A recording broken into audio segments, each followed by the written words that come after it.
Hey guys, Queen Elizabeth I was praised as the Virgin, the Great, the glory of England. But there was one thing that few people dared to mention. She could change the smell of a room just minutes after appearing. Between the layers of puffy skirts, lipstick, wigs, and fragrant gloves, there was a constant battle to maintain a noble appearance. While her body was absolutely far from soap, tonight we will turn that splendid court upside down to see what the smell of power really is.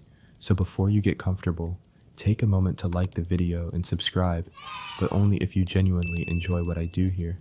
Now, dim the lights, maybe turn on a fan for that soft background hum, and let's ease into tonight's journey together. If you ever find yourself dreaming of living in a palace, maybe with golden walls and velvet curtains, I'd like you to pause for a moment, just a quiet moment, and imagine this instead.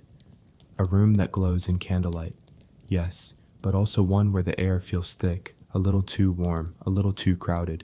You take a breath and catch something you weren't quite prepared for. Not the sweet scent of roses or lavender. No, it's the smell of bodies, of wool that's seen too many wearers, of meat-fat candles, and something else that lingers like an awkward guest that refuses to leave. Welcome to Whitehall Palace, the heart of Elizabethan glamour and possibly one of the worst-smelling royal residences in Europe. From the outside, Whitehall was every bit the dream. Grand stone buildings, endless corridors, towering windows, flags fluttered, musicians played, and ladies glided through in gowns worth more than a farmer's house. It had everything a Renaissance drama needed, except maybe air circulation. See, once you stepped inside, that grand illusion fell apart quietly, slowly, with each breath. The walls might have been gilded, the floors polished, but the air was not on your side. There was a reason people stuffed herbs into their sleeves and hung oranges filled with cloves from their belts. They weren't just being festive, they were defending their nostrils. Now, Elizabeth herself was no stranger to this battle. She did everything she could to smell like something other than a person. Her chambers were packed with pomanders and perfumed gloves. Her gowns were lined with dried flowers and spices. When she passed through the court, she didn't walk alone. She floated in a cloud of fragrance so intense it probably lingered longer than most of her courtiers' careers. And honestly, she needed it because the palace didn't just smell of humans, it smelled busy. Think sweat soaked into velvet. Think heavy fur that hasn't seen water in a decade. Think candle smoke from animal fat drifting up into the tapestries and staying there for months. And think of all of that at once. But let's not blame her, or them. This was normal. In the 16th century, people didn't bathe every day. They weren't bathing every week. If someone bathed once a month, they were showing off. Water wasn't trusted. People thought it opened your pores and let disease in. So instead of washing, they covered, they perfumed, they powdered. The logic was simple. If it smells nice, it must be clean, right? Well, not quite. Imagine wearing 5 layers of clothing all day in a crowded hall, while dancing and sweating and eating heavily spiced meat. Then imagine taking that same gown, hanging it up in your wardrobe, and wearing it again tomorrow and the day after and the day after that. You don't wash it, you brush it, you air it out by the window. Maybe you stuff a little lavender in the sleeves, but soap water? No, thank you. That's for peasants or corpses. So when someone walked past you in Whitehall, you didn't just smell them, you smelled their week, their meals, their mood, maybe even their stress. Clothes carried stories, but not the kind you'd want to read up close. The same went for the candles. They were cheap, made from tallow, and burned day and night. The wax melted down the sides in greasy globs. The smell was part barnyard, part kitchen, and part something else. Something vaguely alive. It wrapped itself around you and whispered, "This is royal life." Even Elizabeth's rooms, though packed with perfume, you weren't immune. The velvet absorbed everything. The feather mattresses breathed in the air and gave it back slowly. Her presence might have masked the worst of it, but anyone who stepped behind the curtain knew. The court was dazzling from a distance, but up close it was a very different performance. And yet nobody complained, or if they did it carefully. You didn't rise to power by saying the Queen's court smelled like a meat market on a hot day. Ambassadors might write it in their letters home, but in person they bowed, they smiled, and they breathed through their sleeves. The thing is, smell was politics. Scent told you who had power, who had access, who could afford roses shipped from abroad, and who had to settle for stale rosemary.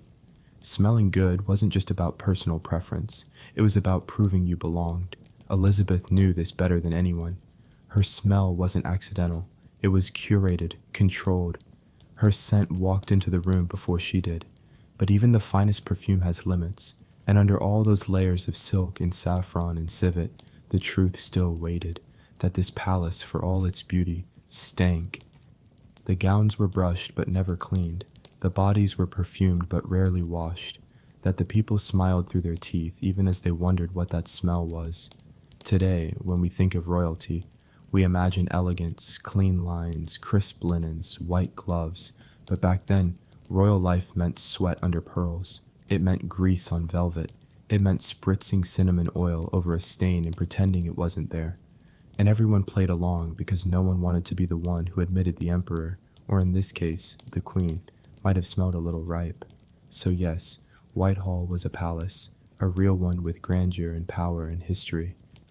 But it was also a place where hundreds of people lived in close quarters in heavy fabrics, without plumbing, without ventilation, and without much soap. The truth didn't hide in the shadows. It hung in the air. You just had to breathe deep enough to notice. And now, as you rest your head, maybe tuck yourself under something soft and freshly laundered, take a moment to be grateful. Grateful for hot water, for clean sheets, for laundry detergent, and maybe, just maybe, for not being a 16th century noble trying to dance through a summer banquet in a gown that hadn't seen water since Easter. Because as glorious as the past might seem, it didn't always smell like roses. In Elizabeth's world, there was no such thing as a natural fragrance. If anyone thought they caught a hint of rose or citrus trailing behind her, let's be clear, it wasn't coming from her skin. It was coming from layers of musk and civet oil, dabbed and dusted with the precision of a battlefield tactic. The queen didn't trust water, she trusted perfume, and she wore it not for charm, but for survival. She didn't just wear perfume, she armed herself with it. Before stepping out into the world, her maids would help her prepare. The process was slow, deliberate. First came the base, thick oils rubbed into the wrists and behind the ears. Then the sachets were sewn into her sleeves, little bundles of clove, cinnamon, lavender, and rosemary. Finally, the finishing cloud of crushed resins, ambergris, or whatever expensive substance could stand between her body and the noses of her courtiers.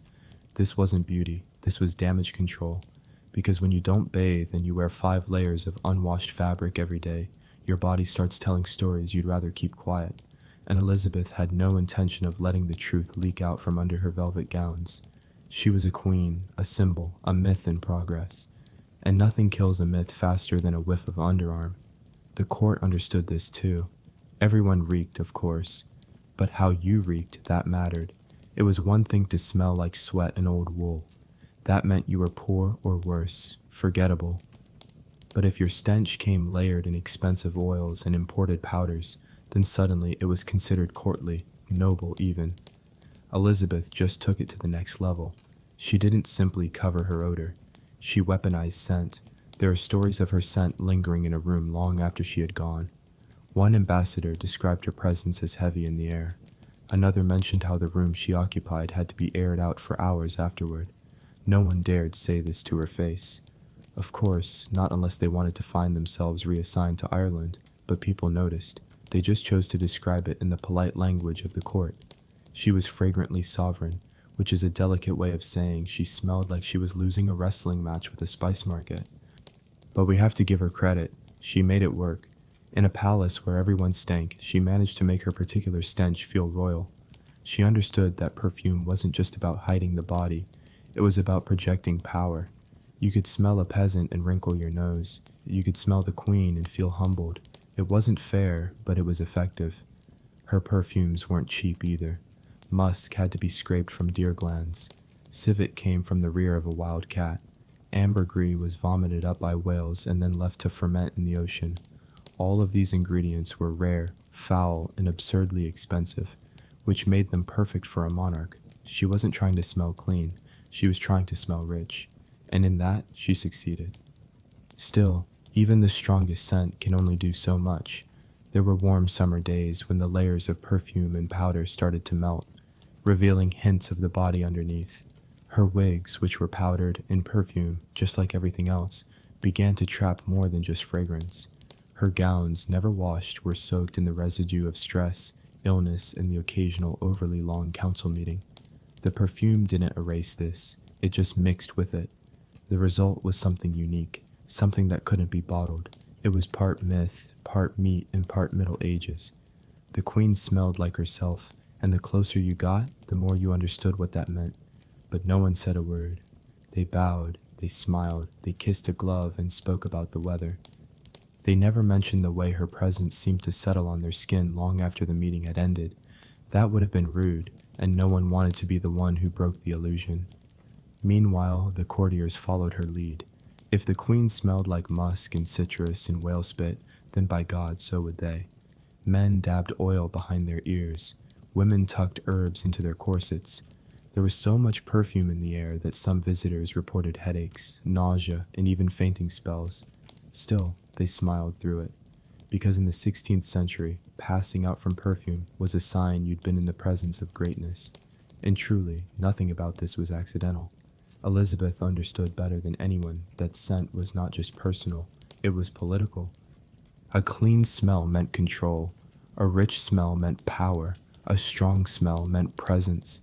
If you could smell someone before you saw them, then you were already in their orbit. She made sure her scent entered a room first, her body came later.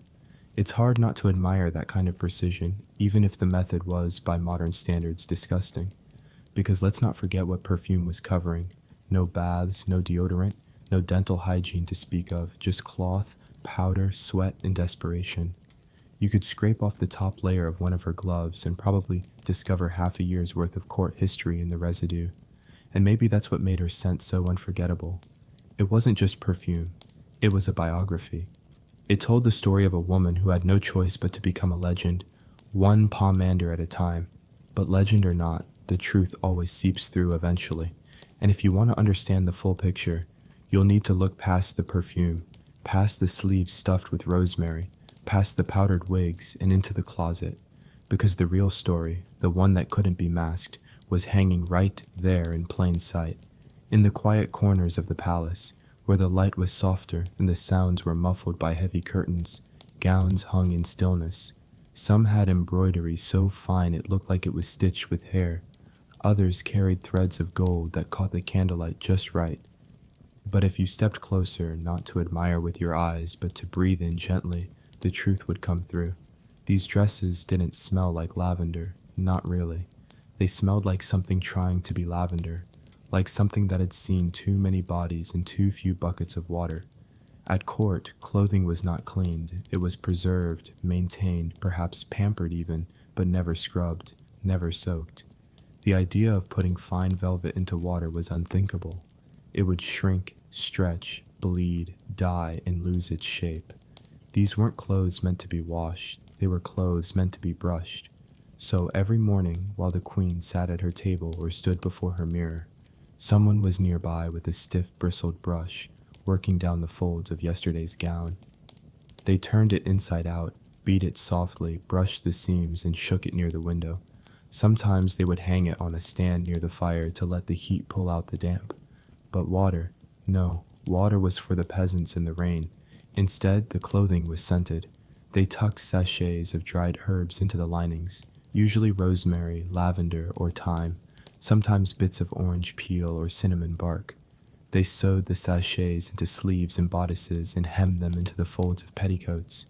The smell wasn't strong enough to fool anyone up close, but it created a kind of illusion. From a few steps away, you might think the queen smelled sweet. You'd have to get much closer to realize the sweetness was only skin deep. She changed her underclothes more often.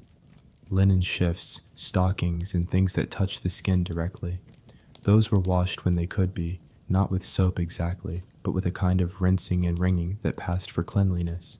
Still, by the end of the day, they carried the truth of the body they covered, and by the end of the week, the layers on top had absorbed more than enough. Gloves were a category of their own. They were soft leather, sometimes lined with silk, often stitched with delicate patterns, but more importantly, they were soaked in scent.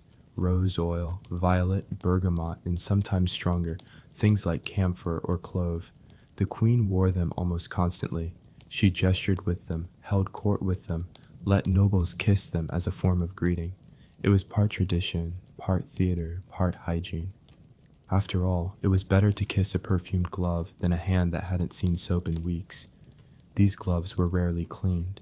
If they got too worn, they were replaced. If they got stiff, they were rubbed with scented pads to soften the leather. Some were so richly perfumed that their scent outlived their stitching. But even then, the gloves carried more than fragrance. They carried the residue of meals, of handshakes, of long days spent gripping the arm of a throne. The dresses, meanwhile, carried history in their folds. One could argue they were more honest than the portraits. A painting might show a queen in perfect stillness, untouched by age or sweat. But her dress, hanging in a dark wardrobe, would tell another story. It would whisper of the nervous heat of negotiations, of fevers hidden behind a powdered smile, of hours spent standing while the body underneath begged for rest. And that fabric, for all its beauty, was rarely alone. Lace, brocade, velvet, and fur, all of them absorbed scent. Not just perfume, but body scent, skin oil, the slight sourness of stress, the warmth of summer, the damp of winter. It was all held tight in the weave, and because the gowns were never washed, those smells never really left. They just mingled with whatever perfume was added the next day, one layer on top of another, until the gown no longer smelled like rose or musk. It just smelled like Elizabeth. Servants learned not to comment. They brushed and dusted, turned the fabric, and aired it carefully, all while pretending it was still fresh. They worked in silence, their hands moving over seams that hadn't seen water in months. They knew which gown was heavier with scent, which one had been worn through an illness, which one had been worn during a storm. They knew more than they said, and the queen, to her credit, didn't pretend the gowns were clean. But she did pretend they were presentable. And in her world, presentation was everything. Cleanliness was not about soap, it was about the illusion of control. A well-brushed gown meant stability, a perfumed hem meant power. Her gloved hand meant distance. She wore these things like a shield, and the people around her played along. The court as a whole followed the pattern. Nobles aired their clothes near windows. They beat them with paddles, sprinkled them with powders, and rubbed them with cloth soaked in vinegar and herbs, but they didn't wash them. That was too risky. Better to smell like rosemary and old wool than to ruin a doublet that cost more than a year's rent. So, the smell of the palace became something complex. It wasn't foul, not in the obvious way, but it wasn't clean either. It was old fabric, new perfume, stale sweat, and burnt tallow. It was an effort layered over avoidance, and it stuck to you on your skin, your hair, your tongue. You left the palace and carried a piece of it with you. The queen's gowns, her gloves, her collars, even her shoes. None of it saw water, only brushes, only powders, only layers of distraction. And in a way, that's what Elizabeth's court was. A place where everything was covered and very little was cleaned. A place where people walked in beauty and left in silence, too polite to mention the smell. But if you stood close to her, close enough to see the fine stitching on her sleeves, close enough to catch the warmth rising from the fabric, you'd know. You'd feel it, you'd smell it, and you'd understand that royalty doesn't always mean cleanliness. Sometimes it just means no one is allowed to mention the dirt. And still, the worst of it wasn't the clothes, it was what lay beneath them. The skin, the sores, the sweat that soaked through the linen and refused to be ignored. Because for all the perfume and the brushing and the lavender sachets, there was one thing Elizabeth could never escape: her own body. In Elizabeth's court, people didn't bathe, not really. The idea of stepping into a tub, soaking your body, letting water touch your skin from head to toe wasn't just rare, it was considered dangerous. And for the people who lived in lace collars and heavy brocade, that danger was taken seriously. You could ruin your health, they said. Open your pores to bad air, let illness creep in through the skin. So, instead of washing, they perfumed. Instead of cleaning, they masked. Cleanliness for them was something you performed, not something you did. The queen herself was no exception. She didn't bathe often, maybe once a month, maybe less. When she did, it was a quiet event, surrounded by women she trusted. The room would be warmed ahead of time, curtains drawn, herbal water prepared. But even then, it was more ritual than cleansing. The cloth was never scrubbed, the water never cooled. The air always smelled of rose and steam and candle smoke.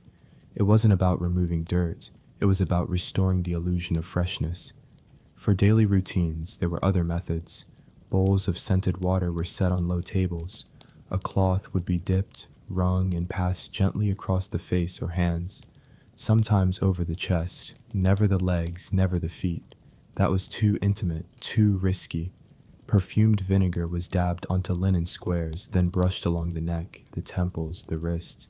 It left behind a sharpness. Not quite clean, but not entirely unpleasant either. The goal wasn't to be clean. The goal was to smell like someone who didn't need to be. Tubs did exist, made of wood or lined with tin, but they weren't used in any regular way. Most sat in storage, waiting for a special occasion or a particularly bad fever. When someone truly stank or when illness made it necessary, servants might prepare a bath. But even then, it wasn't something to celebrate. People stepped into tubs the way one steps into a doctor's office, with caution, with doubt, with the hope that they'd come out no worse than they went in. Herbal bags were a common substitute, cloth pouches filled with dried flowers, mint, rosemary, and sometimes burnt orange peel. These were soaked in warm water and pressed against the body. The water turned cloudy, the scent was sharp, the feeling was comforting, but the skin remained still oily, still dusty, still carrying whatever had settled there yesterday. And the day before, this system, strange as it sounds now, made sense to them. The people around Elizabeth didn't believe dirt was the problem. They believed smell was. If you didn't stink, you weren't dirty. If you smelled floral, you were clean. Even if the only thing touching your body was rose water, poured over the same linen rag 3 times a week. It's tempting to laugh at it, to imagine nobles waving around their scented sachets while their skin cracked beneath layers of powder. But this wasn't laziness. It was logic shaped by fear. The fear of plague, of unseen illnesses, of air that could turn deadly if it touched damp skin. And so rather than take the risk, they powdered, they perfumed, they stayed dry. Elizabeth had her methods. Her favorite was to hold a commander near her face, inhaling gently when someone approached. It looked like elegance. It was defense. She knew what her courtiers smelled like, and she had no intention of letting that stench take root in her lungs. Behind her fans, her gloves, her silks, there was always a barrier. Scent wasn't just fragrance, it was armor. In summer, things got worse. Heat pressed down on the palace. Layers of clothing stuck to the skin. Linen clung, hair matted, wigs turned sour. The air grew heavy with a mix of sweat and perfume and tallow smoke. And yet, no one reached for soap. No one drew a bath. Instead, they reached for more powder, more spice, more distraction. Sometimes one could smell the queen before seeing her. A dense bloom of rose, musk, and something deeper. It floated through the halls, around corners, into rooms. It told you she was coming, and it told you, too, that she was trying to rise above the stink of her court, trying to stay sovereign in a world that refused to stay clean. The servants noticed. They always do. They washed the clothes, refreshed the bowls, scented the gloves, but they never said a word, because the system worked. No one talked about the dirt. So long as it smelled expensive, it wasn't real. And Elizabeth, for all her power, lived within that rule. Her body was sacred, untouched, above discomfort. But it was also human. It sweated, it ached, it cracked beneath the corset. And though she held herself like a statue, the body underneath kept telling the truth. Still, no one said a thing.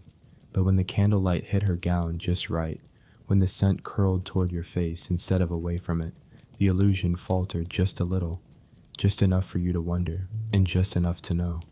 Because underneath all the perfume and powder and ceremony, something else lingered, something no bag of herbs could fully erase. And if you want to see just how far they went to hide it, you'll need to watch what she did to her face.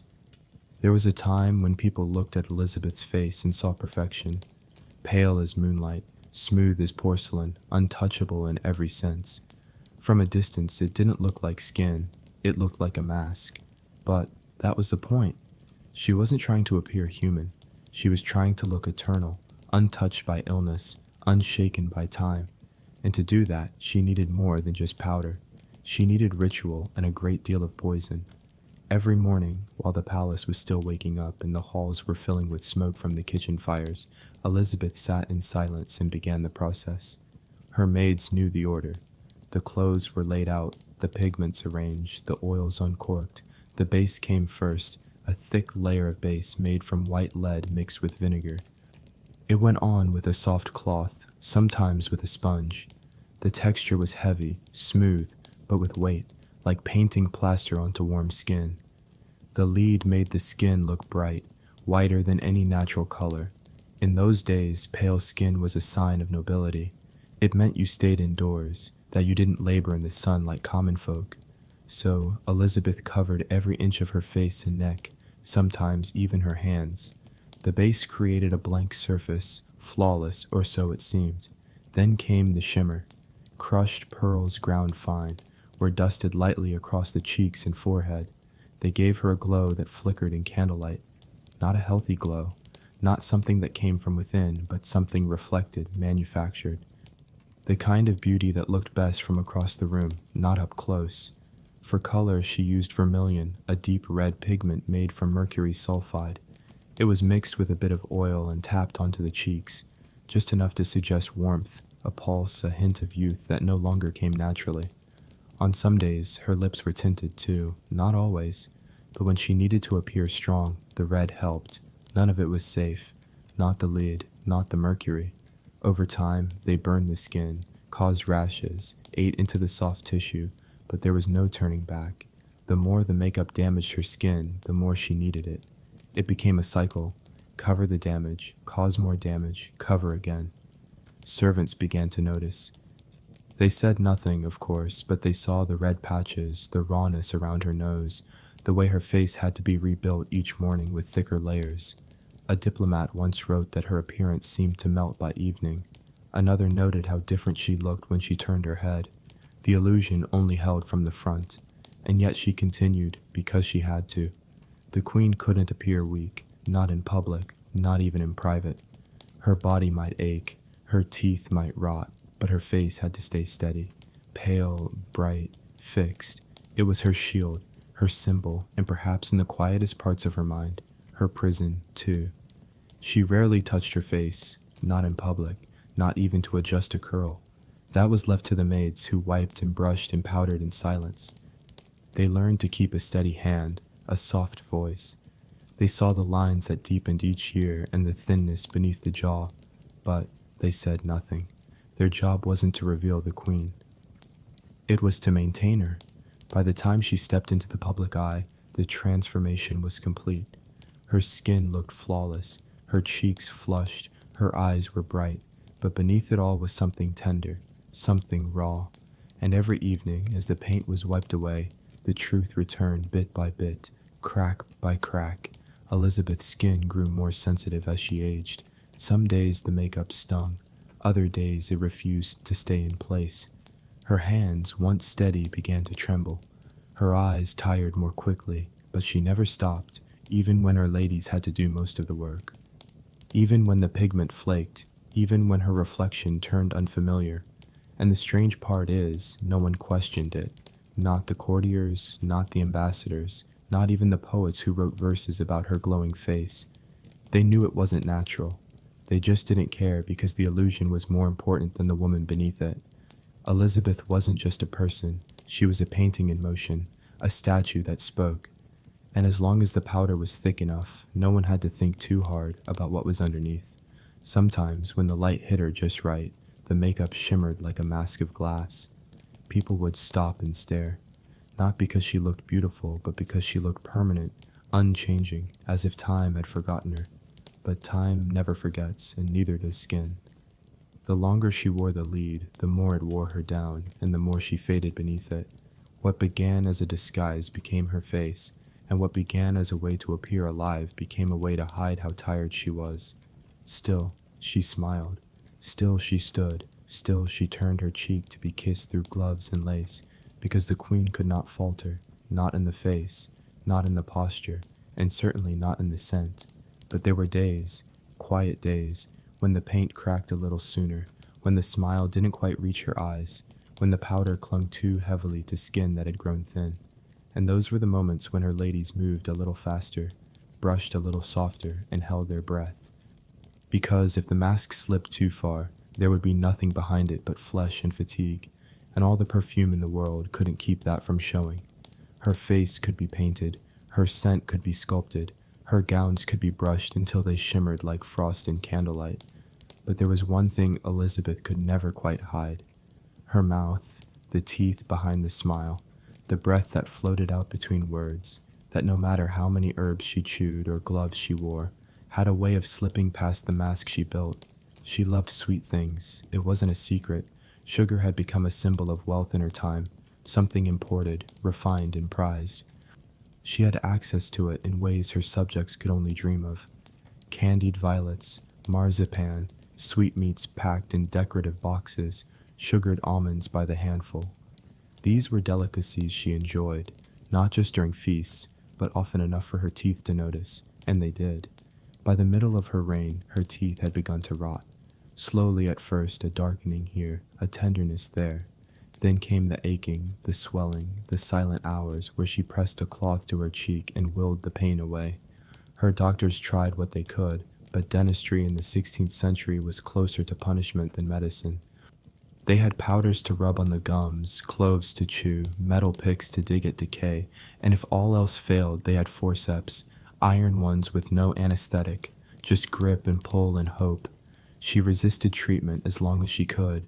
The thought of showing that kind of weakness, opening her mouth and letting someone peer inside, made her stomach turn, but the pain wore her down. Eventually, she allowed a few trusted physicians to help quietly behind closed doors. Far from the eyes and ears of the court, they packed her gums with softened waxes, applied oil-soaked cloths, sometimes even ground opium into a paste and rubbed it along the gum line. It dulled the pain, but only for a while. Her breath began to change. It grew sour, thick. It carried not just the scent of her meals, but the deeper scent of something festering, the kind of smell that curled at the edges, that made people lean back without realizing it. And yet no one said a word, not to her, not directly. The queen did not smell. The queen could not smell. So when conversation grew difficult, when heads turned slightly to the side, when fan after fan fluttered in a silent breeze, no one dared admit why. They spoke in euphemisms. She seemed tired. She was not feeling herself.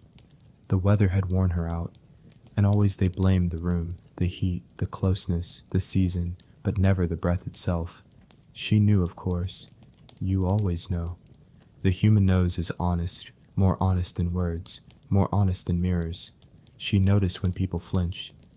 She saw the hesitation in their eyes, the slight delay in their approach, and so she adjusted. She spoke less in close quarters. She kept a handkerchief nearby, laced with orange blossom or clove. She offered her hand, gloved and scented, instead of leaning in. Distance became part of the ritual. Her court followed suit.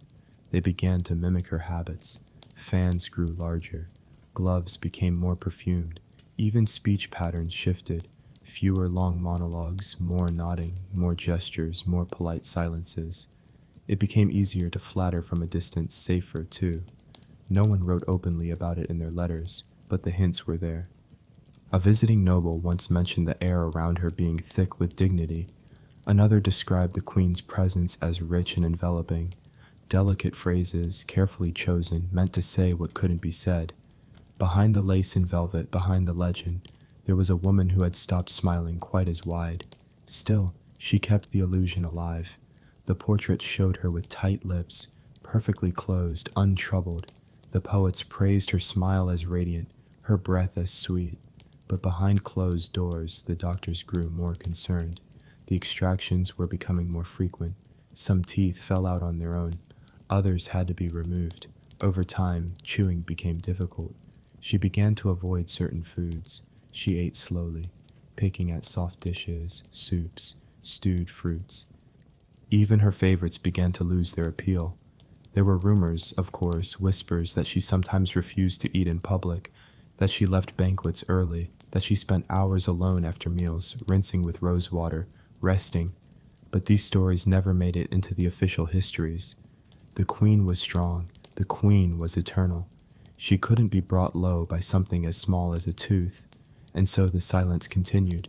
In the privacy of her chamber, she endured it. The smell, the pain, the bleeding, the dread of the next meal.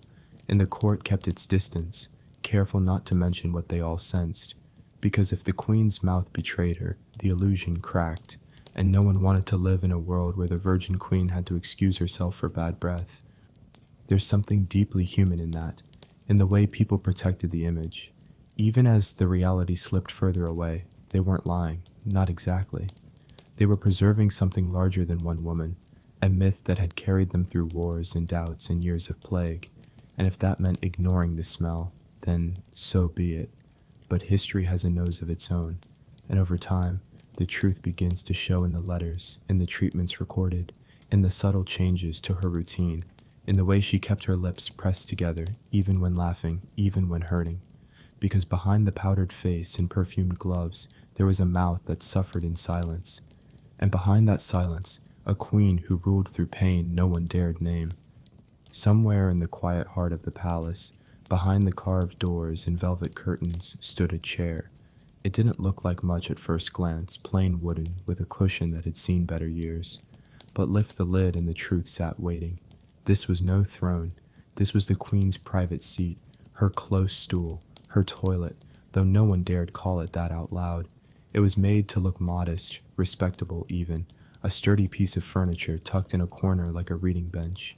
But beneath the cushion was a round hole, and beneath that a chamber pot, brass most likely, or pewter if someone had polished it that week. It was designed for dignity, for discretion, because even a queen, painted and perfumed and draped in lace, still had to relieve herself. She didn't go alone, of course. There were attendants trained in silence who helped manage the process. They brought the basin, the cloths, and the fresh herbs. They poured scented vinegar into small bowls. They folded towels with practiced hands and kept their eyes lowered. They didn't speak unless spoken to, because this wasn't just a bodily function. This was a ceremony. There was no plumbing in Whitehall, nothing that flushed, drained, or disappeared with a lever. Everything stayed where it landed until someone came to carry it away. That someone was not the queen nor her ladies. It was a servant, lower in rank, higher in discretion, tasked with the removal of waste from the royal body. Their job was simple and constant. The room wasn't sealed, but it was closed. Heavy drapes were drawn. Windows, if they opened at all, were narrow and high. Air didn't move so much as settle, which meant the smell did too. A quiet presence, never acknowledged, always present, a scent that clung to the walls and whispered reminders that beneath the silken ceremony, there was always flesh. They tried to manage it. Scented sachets were hung from hooks. Bowls of dried lavender sat near the door. Orange peels soaked in vinegar were left on wide dishes to slowly sour the air in a more acceptable direction. Sometimes someone would walk through with a censer, swinging it gently, letting thin trails of smoke drift through the stillness, but it never lasted long. The room always reclaimed its truth. Elizabeth used rose water to rinse her hands, sometimes with a cloth, sometimes poured from a small jug into a silver basin, the same basin perhaps used by dozens of hands before hers. No one truly washed. They dabbed, they freshened, they pressed scented cloths to the skin and called it clean. It's easy to imagine a palace without filth, to picture polished floors and glimmering chandeliers. Everything in order, everything under control. But underneath the surface, the truth always waited. The queen's close stool was not unique. Every noble had one. Every hallway had its faint trail, and the servants knew where to walk and where not to breathe too deeply. The waste was carried away daily, sometimes more, sometimes less. It depended on the mood of the palace, on the weather, on the cook's success or failure. And every bucket, every pot had to be walked by hand to a pit or cart or river, quietly, carefully, without drawing attention, because no one wanted to be reminded that behind the velvet there was always this. The stool itself was kept clean as it could be, scrubbed with vinegar, wiped with cloth, soaked in thyme and sage, covered with fresh linen when needed. But the pot beneath told its own story. It held more than waste. It held the queen's hours, her silences, her stomach's rebellion after a bad feast, her pain on days when her body betrayed her, and sometimes, perhaps, her relief when no one was watching. It wasn't spoken of, not in court, not in whispers. People referred to her comfort or her retreat. The word toilet hadn't even taken its modern shape. It was a ritual, not a place. And for Elizabeth, it was the only room in the palace where no one expected her to speak. Still, she carried herself with the same grace. Even here, her robes were lifted carefully. Her posture remained. Her face was calm because the queen could not collapse, not even in private. And if she ever winced or faltered, the maids turned their heads. The dignity had to be protected always. But the smell could not be denied, and some days it crept out beyond the curtains, down the hall into nearby chambers. No one mentioned it. They opened a window, lit another candle, dabbed more perfume on their cuffs, and carried on. It became a part of the palace itself. The scent of bodies and waste, of vinegar and lavender, of smoke and silence, a smell that settled into the stone and rose with the warmth each morning. It was not foul, not exactly, but it was human, deeply, undeniably human, and no matter how much they perfumed it, it never quite went away. Elizabeth knew this. She wasn't naive. She understood the limits of perfume, of powder, of pretense, but she also understood the necessity of pretending, and so the stool was kept hidden, the scent was managed, and her gaze stayed steady. Because if a queen could smile while standing in sickness, she could certainly sit in silence and make the world believe she did not need it all. And yet beneath her chair, beneath the floor, and beneath the palace itself, something was brewing. Something larger than one chamber pot, something that couldn't be wiped away with rose water. Even after stepping away from the closed stool, the ceremony didn't end. The queen would lift her hands and extend them slightly, and someone would bring over the basin not filled with clean water, but with a solution of rose water or vinegar, lightly warmed, sometimes scented with clove or thyme. She didn't scrub, no lather, no soap, just a careful rinse, dabbing the fingers, smoothing the palms. It wasn't about removing anything, it was about restoring the illusion. This gesture, so soft and perfumed, made its way into the royal routine like a quiet bow. People around her mirrored it, not because they understood germs. No one did, but because touching was a daily ritual. The queen touched letters, hands, gloved fingers, rings. She was kissed on the hand at every formal event, and each time someone else's breath came close to her skin. But don't be mistaken, this was not widespread hygiene. Elizabeth's rose water rinse was more a form of etiquette than a habit of health. Most members of the court saw no reason to clean their hands unless food or filth made it necessary. They wiped their fingers on napkins, sleeves, or the edge of the tablecloth, then reached for a goblet. They dipped their fingers into bowls of dried fruit. They pulled at roasted meat with their bare hands. Then they went right back to dancing. After banquets, servants might bring scented cloths to the noble tables. These were waved lazily across the fingers like brushing away a bit of ash. The rich did not wash, they freshened, they disguised. A courtier might carry a lemon peel in his pocket, ready to rub between his palms to cut through the stronger smells. Others kept a small bottle of vinegar in their pouch, dabbed on their gloves to appear polite, but gloves were rarely removed, and the hands inside told a different story.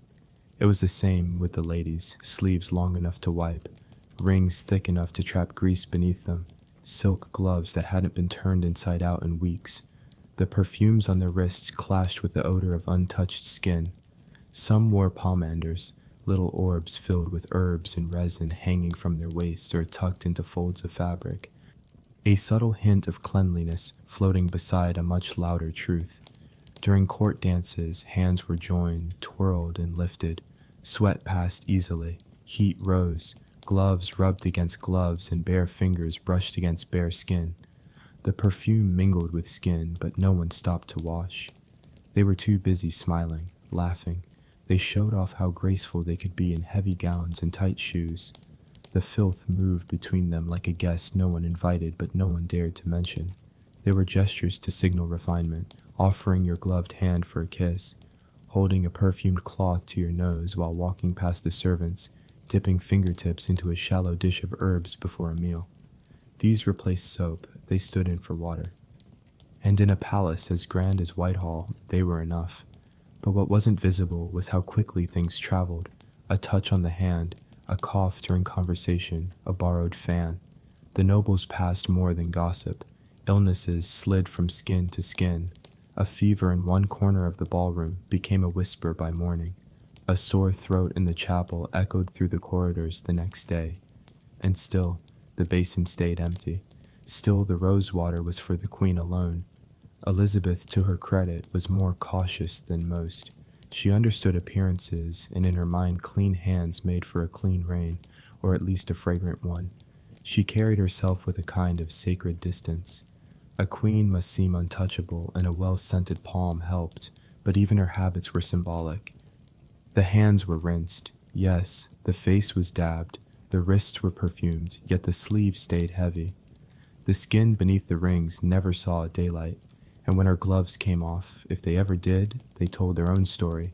Not filthy, but not fresh either. Somewhere between presentable and persistent.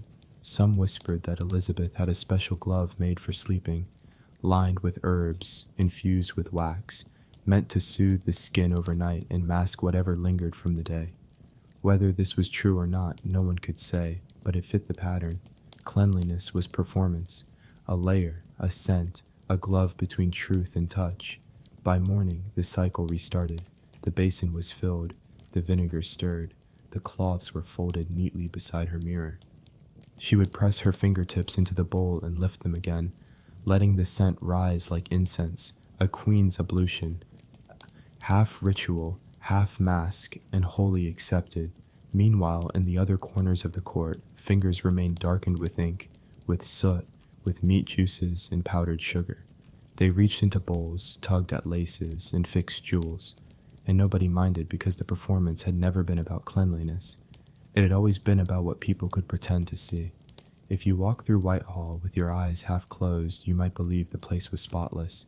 If you judged by perfume, you might think you were surrounded by saints, but open your eyes fully and the truth settles into your nose. Behind every rose petal was a residue, behind every glove, a film. Behind every hand, the unwashed echo of someone else's day. And just like that, we moved from fingertips to fabric, because what touched those hands most often was not soap, but sleeves. Gowns brushed against elbows, cuffs were adjusted, scarves were passed from one perfumed body to the next. And those gowns, those carefully kept, rarely washed, endlessly brushed gowns, they had secrets of their own. They hung there like banners of power, each cloak heavy with embroidery, trimmed with fur, stiffened with ornate collars. From a distance they looked like they had been stitched by angels, but up close they smelled like people. Not just any people, but the kind who sweat through ceremonies, who sit under heavy wigs, who dance in velvet halls warmed only by candle heat and breath. These were not freshly laundered garments. They were costumes of survival, scented but never soaked. Every morning the routine began quietly. The maids turned the cloaks inside out, their fingers grazing the lining where skin had rubbed against fabric for weeks. They shook out the dust gently, never too hard, for the seams were old and the threads held grudges. They hung each piece near a cracked window, letting the breeze carry away the worst of it, but not too long, since sunlight could fade the rich dyes and ruin the illusion of opulence. There was no washing and no basin, no soap. These were luxury items, and water was considered an enemy. A single drop could stain, a full rinse could unravel. Instead, there were brushes with stiff bristles used to sweep away what little dust clung to the outer surface. They didn't clean the garment, they convinced it to look presentable, at least under a low candlelight. Perfume sachets were tucked into every fold, lavender for one dress, orris root for another, sometimes clove or dried rose petals. They were sewn right into the hems, hidden between pleats and shoulder seams. The idea was not to create a pleasant scent, but to disguise the unavoidable. A cloak that had never touched water was never going to smell like linen, but it could smell expensive. Some cloaks had not been worn in months, yet they carried the memory of every previous use. A faint trail of rouge where the queen's cheek had brushed the collar, a darker stain near the cuffs where wine had splashed and dried, the scent of long council days, of heated arguments behind closed doors, of rituals that lasted into the night. No one dared wash any of it away. These were not just garments, they were living archives. The queen's attendants were trained in the art of maintenance without cleansing. If a cloak bore a mark too visible to ignore, they stitched a flower over it. If a smell became intolerable, they rotated the garment into storage and waited a season before bringing it out again. But they never said the word dirty. It was considered too ordinary, too undignified for the royal wardrobe. Elizabeth had hundreds of gowns. Yet she often returned to her favorites, not because they were fresh, but because they performed well. A stiff hem held posture. A layered bodice gave the illusion of strength. A well-brushed velvet looked new from a throne, even if it smelled like last summer's heat wave up close. Even the undergarments, the linen shifts worn closest to the body, were only washed when necessary, and necessary had its definition at court. A spot of vinegar might be dabbed under the arms, a sachet tucked into the bodice. Washing was for servants, for farm women, for people without tapestries in their bedrooms. The air in the wardrobe chamber carried the weight of this approach. It did not smell of cleanliness, nor of decay. It was something in between. Dry herbs, a hint of old sweat, the cloying sweetness of rose oil mixed with the sharpness of camphor. It was the scent of effort, layered day after day until it became familiar, until it became part of the crown. Once, a foreign envoy whispered that England's court smelled like a church on fire. No one corrected him. It wasn't far from the truth, resinous, smoky, sanctified, but mostly flammable. And it was flammable. Some attendants worried that the amount of musk, oils, and powders rubbed into the fabrics could set off sparks if they stood too close to the hearth. There were quiet accidents, a sleeve too near a candle, a sash that smoldered after brushing against a lantern. But these were not spoken of. Image came before risk, always. In this court, being clean was not the same as appearing clean. A spotless cloak was not to be trusted. It meant it had not yet been worn by the queen, had not absorbed her presence, had not played its part in the great theater of monarchy. Each garment told a story, not one of freshness, but of continuity, of ritual, of scent as memory, as power, as camouflage, because no one could smell like lavender and myrrh without a reason. It took planning, it took discipline, it took a careful understanding that even dirt could be shaped into something regal. And above all these cloaks and gowns, above the layers of fabric and fragrance, sat something even more carefully crafted, hair that wasn't hers, curls and coils that came not from the queen's head, but from wig stands and drawers. Hair that had its own scent, its own rules, its little secrets. And so, as we rise from the shoulders to the crown, it's time to look at what rested at the top of the queen's head. Another layer, another mask, another source of scent, and this one too had never been washed. Sitting just above all the unwashed cloaks and perfumed gowns, the queen's wigs were a kingdom of their own. Dozens of them lined the shelves of her private chamber, each styled into stiff curls, towering coils, or carefully arranged waves. They did not smell like hair. They smelled like cinnamon bark, violet powder, burnt herbs, and old candle smoke, and that was intentional. Elizabeth didn't wear these wigs to fool anyone. Everyone at court knew her real hair was thinning, that the bright copper red had long faded into something more fragile and gray.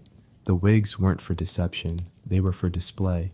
Each one was an ornate sculpture lacquered in wax, sprinkled with perfume powder, and so heavily scented that a breeze could carry their smell down a corridor before the queen even arrived. But there was a price. These wigs were never cleaned, not once. They were too fragile for water, too stiff for combs, so whatever touched them stayed. Bits of face powder clung to the roots. Traces of rouge settled near the temples. On hot days, sweat would rise from the queen's scalp and mix with the oils, creating a scent that was uniquely hers, sweet, spicy, slightly sour, and unmistakably royal. The wig attendants tried their best. They would dust each piece gently with perfume starch, layer on another veil of crushed lavender or bergamot, maybe dab a little vinegar to tame the sharpness. But there was no fixing the core problem. A scented wig is still a used wig, and in the summer months with violet chambers and no ventilation, those scents became assertive. When the queen leaned down to whisper to a courtier, they would sometimes flinch ever so slightly, not out of fear, but from the thick blend of aromas rising from her hairline. It wasn't offensive exactly, just overwhelming, a mix of heat, herbs, and history, condensed into every strand. You didn't so much smell it to survive it. Over time, each wig developed its personality. One might carry the deep spice of cloves and pepper, another the sticky sweetness of dried rose petals. One unfortunate piece picked up a lingering note of mildew after being stored too close to the tapestries during a damp spring. It was given a new name, the Widowmaker, though no one said it aloud when the queen wore it. Of course, no one would dare suggest washing them. The wigs were considered too sacred, too entwined with royal ritual. To wash them would be to erase the hours of labor, the layers of meaning. So instead, they were aired out near windows, brushed with squirrel tail brushes and left in boxes lined with mint leaves. Whether or not it helped was debatable. This olfactory theater served a purpose. The queen's scent, rising from hair, cloak, gloves, and skin, was a signal. It told courtiers when she had entered the room. It told foreign envoys that they were in the presence of something beyond human. It told servants to stay back if they were overly sensitive to musk. The wigs were not just hairpieces, they were crowns in disguise, heavier than they looked, uncomfortable to wear, and impossible to forget. Some were studded with pearls, others topped with feathers or netting, and all of them were stiff with product. One strong breeze could probably lift the whole thing off if not for the strategic use of pins. There were rumors that the queen sometimes slept upright to preserve her wigs between events, that she had a special frame to hold her head steady, and that her maids would re-wig the hair in the early morning hours without waking her. These tales were likely exaggerated, but not entirely unbelievable. After all, image was everything, and the queen's image had a smell. No one in her court could imitate it exactly, though many tried. Lesser nobles powdered their hair with similar mixtures, hoping to channel a little of her presence, but they didn't have the layers, the years, the practiced weight of wigs worn like armor. What they had were imitations, sweet and thin, lacking the full-bodied intensity of the queen's original formula. To stand close to her was to feel part of a ceremony, not just visual, but visceral. You saw the brightness of the wig, the shimmer of powder, the stiff lace edge pressed to her temple, and you smelled the history, the effort, the stubborn refusal to be ordinary. And beneath all those layers of scent and starch, behind the curls that never moved and the wax that never melted, was a very human head, tired, aging, and sweating through the rituals of being divine. But the court didn't want a human, they wanted a monument, so she gave them one. Every morning, one wig at a time. And just like the cloaks, just like the gloves, each wig was only part of the surface. There were still deeper layers, still more rituals to hide the truth. And as we move from crown to fingertip, the story continues. In every scented glove and unwashed hand that reached out for power. By the time a visitor reached the inner halls of Elizabeth's court, they had already entered a world shaped not just by golden velvet, but by scent. The corridors reeked of intention. Not chaos, not dirt, but purposefully layered perfumes pressed into every thread, powdered onto every wig, smeared into every glove. Politics here didn't start with words, they started with smell. If a noble woman wore violet oil, she was signaling refinement. If a courtier's coat reeked of civet or musk, it meant he had money, or at least access to someone who did. The poorer attendants, if allowed near, smelled faintly of old wool and whatever herbs they could afford to stuff in their sleeves, that their presence was tolerated only briefly, because in this world, stink was status, or rather the absence of it was. The queen herself was a symphony of curated smells. She didn't just want to look untouchable, she wanted to smell untouchable, and she achieved it. Whether standing at the top of the great staircase or walking slowly through the privy chamber, her scent arrived before her. People turned, not because they heard her footsteps, but because they caught a waft of rose oil mixed with something darker, something foreign, something expensive. That scent was her shield, her calling card, her brand. It was carefully engineered to overwhelm, to announce without speaking, to leave a trail of memory in every room she passed through. This was not luxury. This was a strategy. Foreign envoys would later write about the atmosphere of the English court. They spoke not just of the splendor, but of the intensity of the air. It was scented like a temple, they said, or a market in Damascus, or a funeral in July. None of those were compliments, but they were all signs that the Queen's presence had been felt in a time when letters took weeks to arrive and messages could be forged. A person's smell was strangely reliable. If you were important, you smelled like it. Not just well-groomed, not just pleasant, but rich, complicated, designed. And in this court, no one smelled more deliberate than Elizabeth. Her choice of fragrance changed with the seasons or the politics. Spearmint and saffron during tense negotiations, lavender and orange blossom when meeting suitors. When she feared betrayal, she leaned into frankincense and bitter herbs, as if warning everyone in the room without saying a word. And those choices were noticed. Diplomats tried to mimic them, hoping to flatter her nose if not her ears. Some succeeded, others overdid it, stepping into the audience chamber, smelling like a spice market on fire. These accidents were never mentioned aloud, but they were remembered. Perfume was a delicate game. One misstep and you smelled desperate. At state banquets, the fragrance war escalated. The room pulsed with layers of scent fighting to dominate. The queen's tablecloths were soaked in rose water. Her silverware was wiped with orange oil, her gloves reeking of ambergris. The entire affair was less about food and more about breath control. Those who couldn't handle it coughed quietly behind their napkins and hoped no one noticed. It wasn't just about excess, it was about control. If Elizabeth's scent could fill a room, it meant the room was hers. If her presence could be felt through the nose, even before a word was spoken, then her power was complete. Even in paintings, artists tried to capture it. They gave her powdered skin, perfumed gloves, a faint mist of something invisible hovering around her image. Viewers centuries later don't notice it, but the people who stood near her did. They knew that being close to the queen meant inhaling her rules. The court adjusted accordingly. Meetings were scheduled after baths. Visitors were warned to wear scent, but not too much. Maids walked behind the queen carrying sachets of dried herbs, just in case the air needed adjusting. The Privy Council debated policy in rooms thick with orris root and burning resin. Decisions were made through clouds of perfume. Rebellion, when it came to pass through lavender. It is easy now to laugh at it all, to imagine a monarch obsessed with smell, as if fragrance could hold a kingdom together. But in her world, it did. Scent was loyalty. Scent was obedience. Scent was fear, hope, and command, all rolled into one invisible veil. And it worked. Because in a time before microphones, before headlines, before photography, the queen's scent was her first impression and her lasting legacy. No one forgot it, not even those who tried. And as we drift deeper into this world of aromas and illusions, it becomes clear the court wasn't just a place of beauty and power. It was a battlefield of scent. And at the very top of it all stood a woman who understood that sometimes the best way to silence a room was to overwhelm it without a single word. There was a moment just after entering the great hall when the air itself seemed to pause. It didn't move like normal air. It didn't feel fresh or free.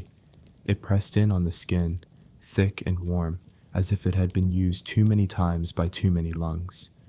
And then the scents arrived, not one by one, but all at once. A storm of roses, musk, cloves, wine, old fabric, incense, and something darker, sour and sweet at the same time. This was not an accident. This was court life in full bloom. Each person who stepped through those velvet-draped doors brought their contribution to the royal bouquet. A duke might wear rose water in his beard with a hint of brandy on his breath. A lady-in-waiting might smell like pressed violets and the garlic from yesterday's stew. Some carried notes of sandalwood and frankincense. Others, less lucky, carried the scent of mildew, damp shoes, or a too long-worn corset. No one noticed anymore. It was the background noise of the nose, a shared silent agreement to pretend everything smelled fine. This mixture, this grand pot of humanity's best and worst, became a kind of identity. Foreign ambassadors wrote about it in coded language. They called it the warm atmosphere or the richness of presence, but everyone knew what it meant. You couldn't stand in the middle of Elizabeth's court for more than a few minutes without inhaling decades of layered smells embedded in wood, velvet, and flesh. The fireplaces helped a little.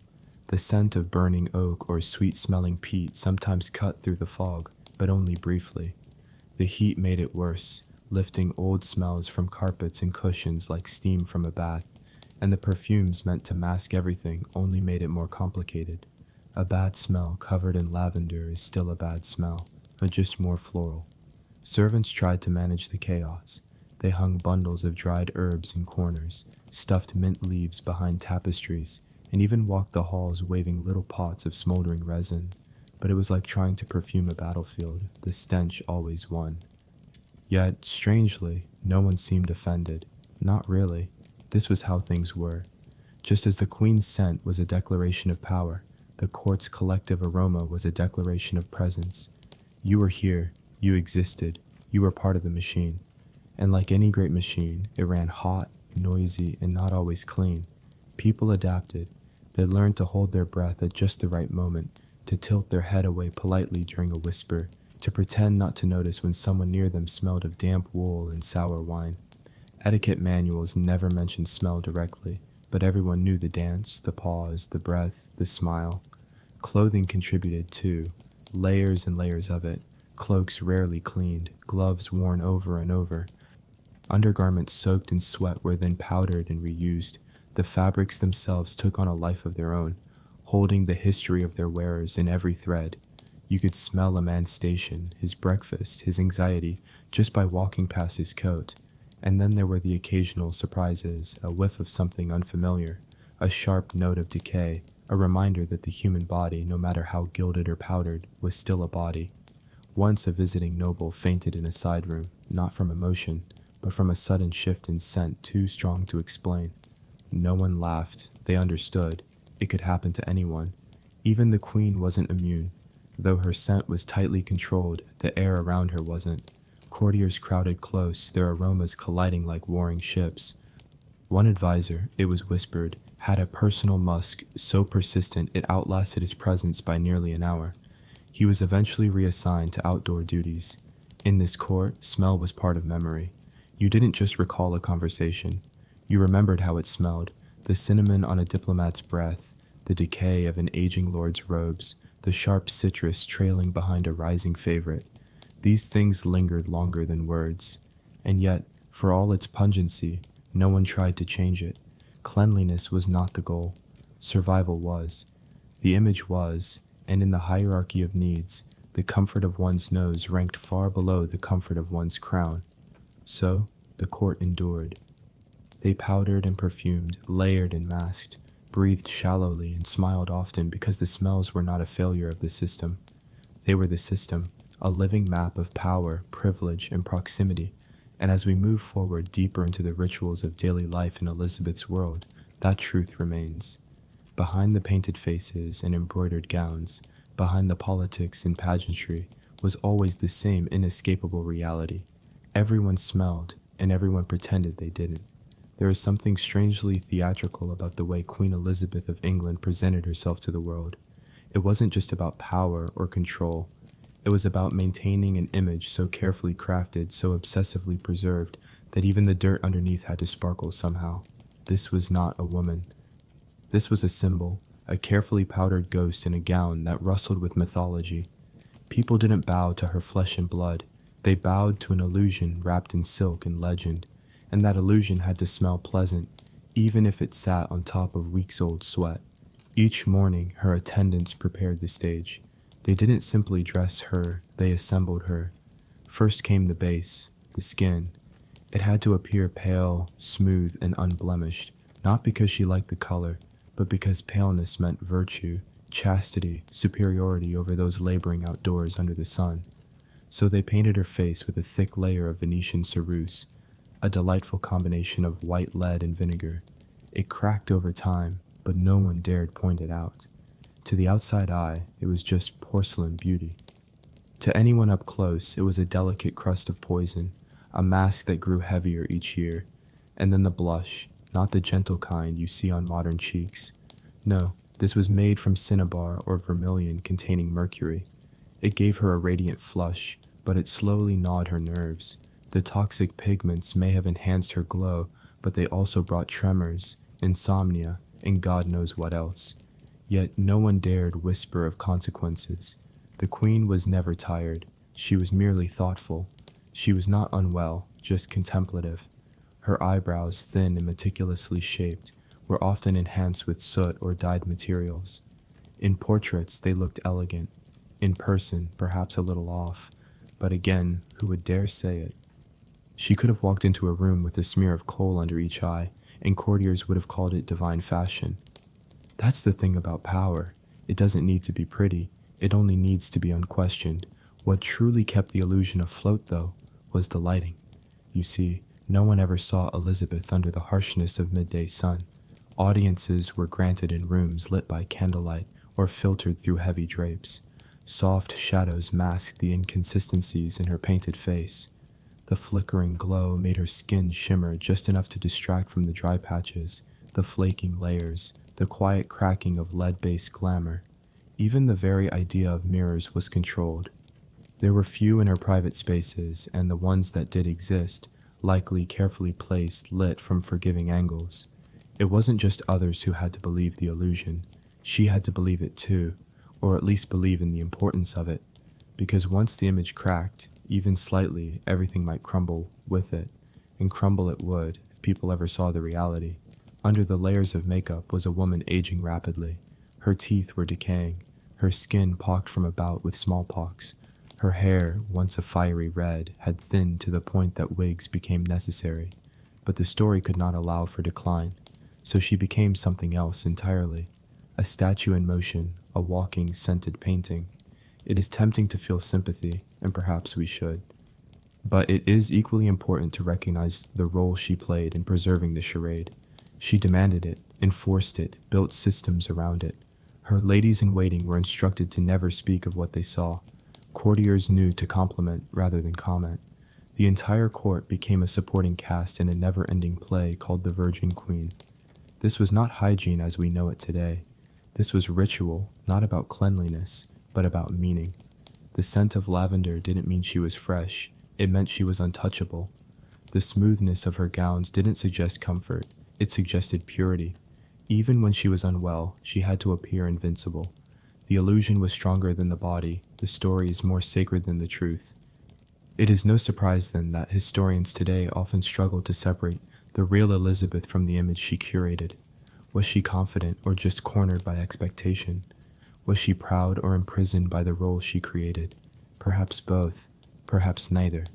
Perhaps she was simply too deep into the act to stop performing. Even her portraits lied. Artists were instructed to enhance her features, idealize her complexion, and elongate her neck. The queen had final approval. If a painting showed too much humanity, it was discarded. Only the divine could remain, only the flawless. Imagine being so powerful that even your likeness had to lie for you. And yet, behind closed doors, she must have felt the weight of it. The hours were spent sitting still while paint dried on her face. The stiffness of heavily embroidered gowns, the endless layers of artifice that felt more like armor than attire. And still she persisted, not just because she wanted to, because she had to. In a world where a woman's authority was constantly questioned, the performance of perfection was a necessity. If she faltered even for a moment, they might pounce. So she smiled, stood tall, wore white, glowed like a pearl even as her body begged for rest. It is ironic, of course, that what we now admire, the strength, the image, the mystique, was born from powders and perfumes, from sweat hidden beneath silk, from routines so suffocating they would make a modern beauty influencer weep. Yet we remember the icon, not the effort, the scent, not the sweat. And maybe that's what she wanted, to be remembered as more than a person, to be remembered as present, as pure, as something clean, controlled, and eternally untouched. But under all that powder, Elizabeth was still human. And if her skin could speak, it might tell a different story. People in Elizabeth's time didn't fear germs because they didn't even know such things existed. What they did fear, however, was something far more familiar to their noses than to their minds. They believed that disease came from foul air, from invisible clouds of stink drifting through cities, palaces, and open fields. This belief was known as the miasma theory, and for centuries it shaped everything from architecture to personal hygiene. If the air around you smelled bad, it was considered dangerous. If it smelled good, it was safe. That was the logic, simple, wrong, but comforting enough to become a way of life. In a court obsessed with appearances, this idea flourished. Bad smells were not only unpleasant, they were a sign of corruption, sin, or sickness. Good smells, on the other hand, meant purity, control, and most importantly, health. This belief allowed people to live with filth as long as it didn't reek too much, and if it did, they would cover it with something floral. That is where the perfume came in. The more extravagant the odor, the more protected you were thought to be. Elizabeth I, of course, was not going to risk her public image by smelling like the gutters of London. Her court was drenched in perfumes, salves, herbal sachets, and scented candles. The belief was not that these things made her clean. It was that they kept illness away. They were talismans more than tools. Walls were hung with bundles of dried lavender. Carpets were sprinkled with rose water. Even gloves were soaked in musk and ambergris. The result was not so much cleanliness as confusion. The room smelled like a garden, but the walls were moldy. The floors were stained, and the corners harbored more life than one would care to name. Still, they trusted their noses. Scent was their compass, their early warning system, their fragile line of defense. And when Elizabeth floated past, trailing jasmine and civet, people believed they were in the presence of not just royalty, but safety. Of course, the truth was less poetic. Underneath the layers of perfume, the Queen's world was just as ripe with disease as any commoner's hut. The drains were crude, the water stagnant, and rats were regular palace guests. But as long as the air didn't smell of death, people convinced themselves it wasn't there. The irony is almost unbearable. They worked so hard to smell nice while ignoring the very real problems around them. They thought that if something didn't stink, it couldn't possibly hurt them. It was a perfume-centered denial of reality. And to be fair, it wasn't entirely their fault. They didn't have microscopes. They didn't understand infection. They didn't know that cholera doesn't need an odor to kill you, that typhus doesn't announce itself with a foul breeze. Instead, they fought invisible threats with visible rituals: herbal smoke in the hallways, orange peels in windows, bags of dried rose petals tied to the wrist. These weren't just habits. They were hopes, desperate, well-scented hopes that the world made more sense than it did. Even Elizabeth, with all her education and access to the finest physicians, leaned on this belief. She clung to her scented gloves and her rosewater rinses as if they could keep decay at bay. And in some twisted way they did, not medically, of course, but socially. The Queen smelled better than the peasants, so she must have been healthier. Smell became status. A noble's worth could be guessed by their aroma. Musk for the powerful, spices for the well-connected, and for those without means, the scent of sweat, smoke, and whatever else the day dragged in. Cleanliness was never about hygiene. It was about hierarchy. In a world where diseases had no names and symptoms were often misread as divine punishment, scent gave people a sense of control. It allowed them to believe they could fight back. One extra handful of dried mint in your pillow, one more splash of lavender on your collar. These were the shields they raised each morning, not because they were effective, but because they were all they had. Looking back now, it's easy to scoff, to roll our eyes at their ignorance. But are we so different? We still associate cleanliness with smell. Fresh linen, lemon disinfectant, minty breath. We buy candles and air fresheners that promise serenity and scent. We cover the smell of reality just like they did with prettier illusions. The only real difference is that now we know what we're hiding. Elizabeth's court didn't have that luxury. They couldn't Google the symptoms of plague. They couldn't sanitize a room with the press of a button. They had bundles of time and hope and the belief that if they could make the world smell like a meadow, it might just behave like one. It didn't. Of course, diseases spread anyway. People died anyway, but at least they died believing they had tried. There's something heartbreakingly human in that. In trusting what your nose tells you, even when your eyes see otherwise, in pouring all your fear into a bottle of rose oil and hoping it's enough. So the palace remained fragrant. It shimmered with the illusion of purity. Elizabeth remained the scented sovereign, floating above the stench of her own crumbling infrastructure. The air was filled with cloves and chamomile, while the drains gurgled with things best left unmentioned. It was a world dressed in perfume and denial, and maybe that's why it lasted, because it smelled better than the truth. She may have ruled with a steady hand, but Elizabeth's body told a different story. By the time her image had become almost mythical, white-faced, flame-haired, untouched by time, her teeth were rotting beneath the surface, her bones ached with every step, and fevers came and went like uninvited guests. But the show had to go on. In a court built on appearances, pain had no place. So she hid it, not just from her people, but from her closest advisors, her courtiers, and sometimes perhaps from herself. Each morning she put on the armor of royalty, thick layers of lead-based makeup, dresses stiff with embroidery and perfume, and the practiced smile of someone who knew her presence was more powerful than her pulse. Toothaches were ignored. Exhaustion was masked beneath powdered cheeks. She stood through ceremonies with clenched jaws and eyes that gave away nothing. Even when fever burned through her body, she insisted on being seen dressed in white, looking like a ghost of strength. But flesh has limits even when dressed in velvet. When her body gave out, when she could no longer manage to sit through another meeting or stand through another procession, she retreated not to a hospital or an infirmary, but to her private chambers, where only a small circle of trusted attendants and physicians were allowed. The curtains would close, and outside the walls of her room, rumors would begin. She was resting, she was tired, she had a cold. Anything but the truth, because the truth would have been too human. Inside those chambers, the queen stopped being a symbol and started being a patient. She winced as infected teeth throbbed through sleepless nights. She sweated through linen sheets soaked in rose water, hoping the scent would fool her senses into calm. And when the pain grew unbearable, she reached for what little comfort the era could offer, a pouch of cloves to bite down on, a glass of spiced wine laced with opium.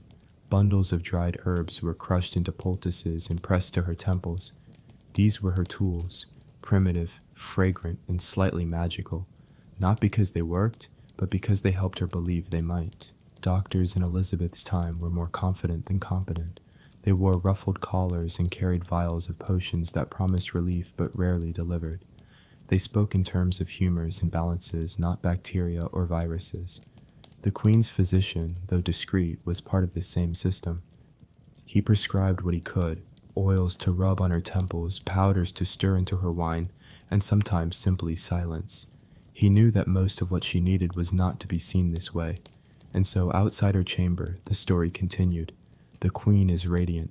The queen is strong. The queen is eternal. Inside she lay on a silk-draped bed, pressing clove oil to her gums and trying not to cry when she swallowed, because crying was not queenly. Pain was not queenly, and admitting weakness could unravel the entire illusion she had built over decades. She wasn't just a woman, she was England, but no illusion holds forever. Over time, people noticed small cracks.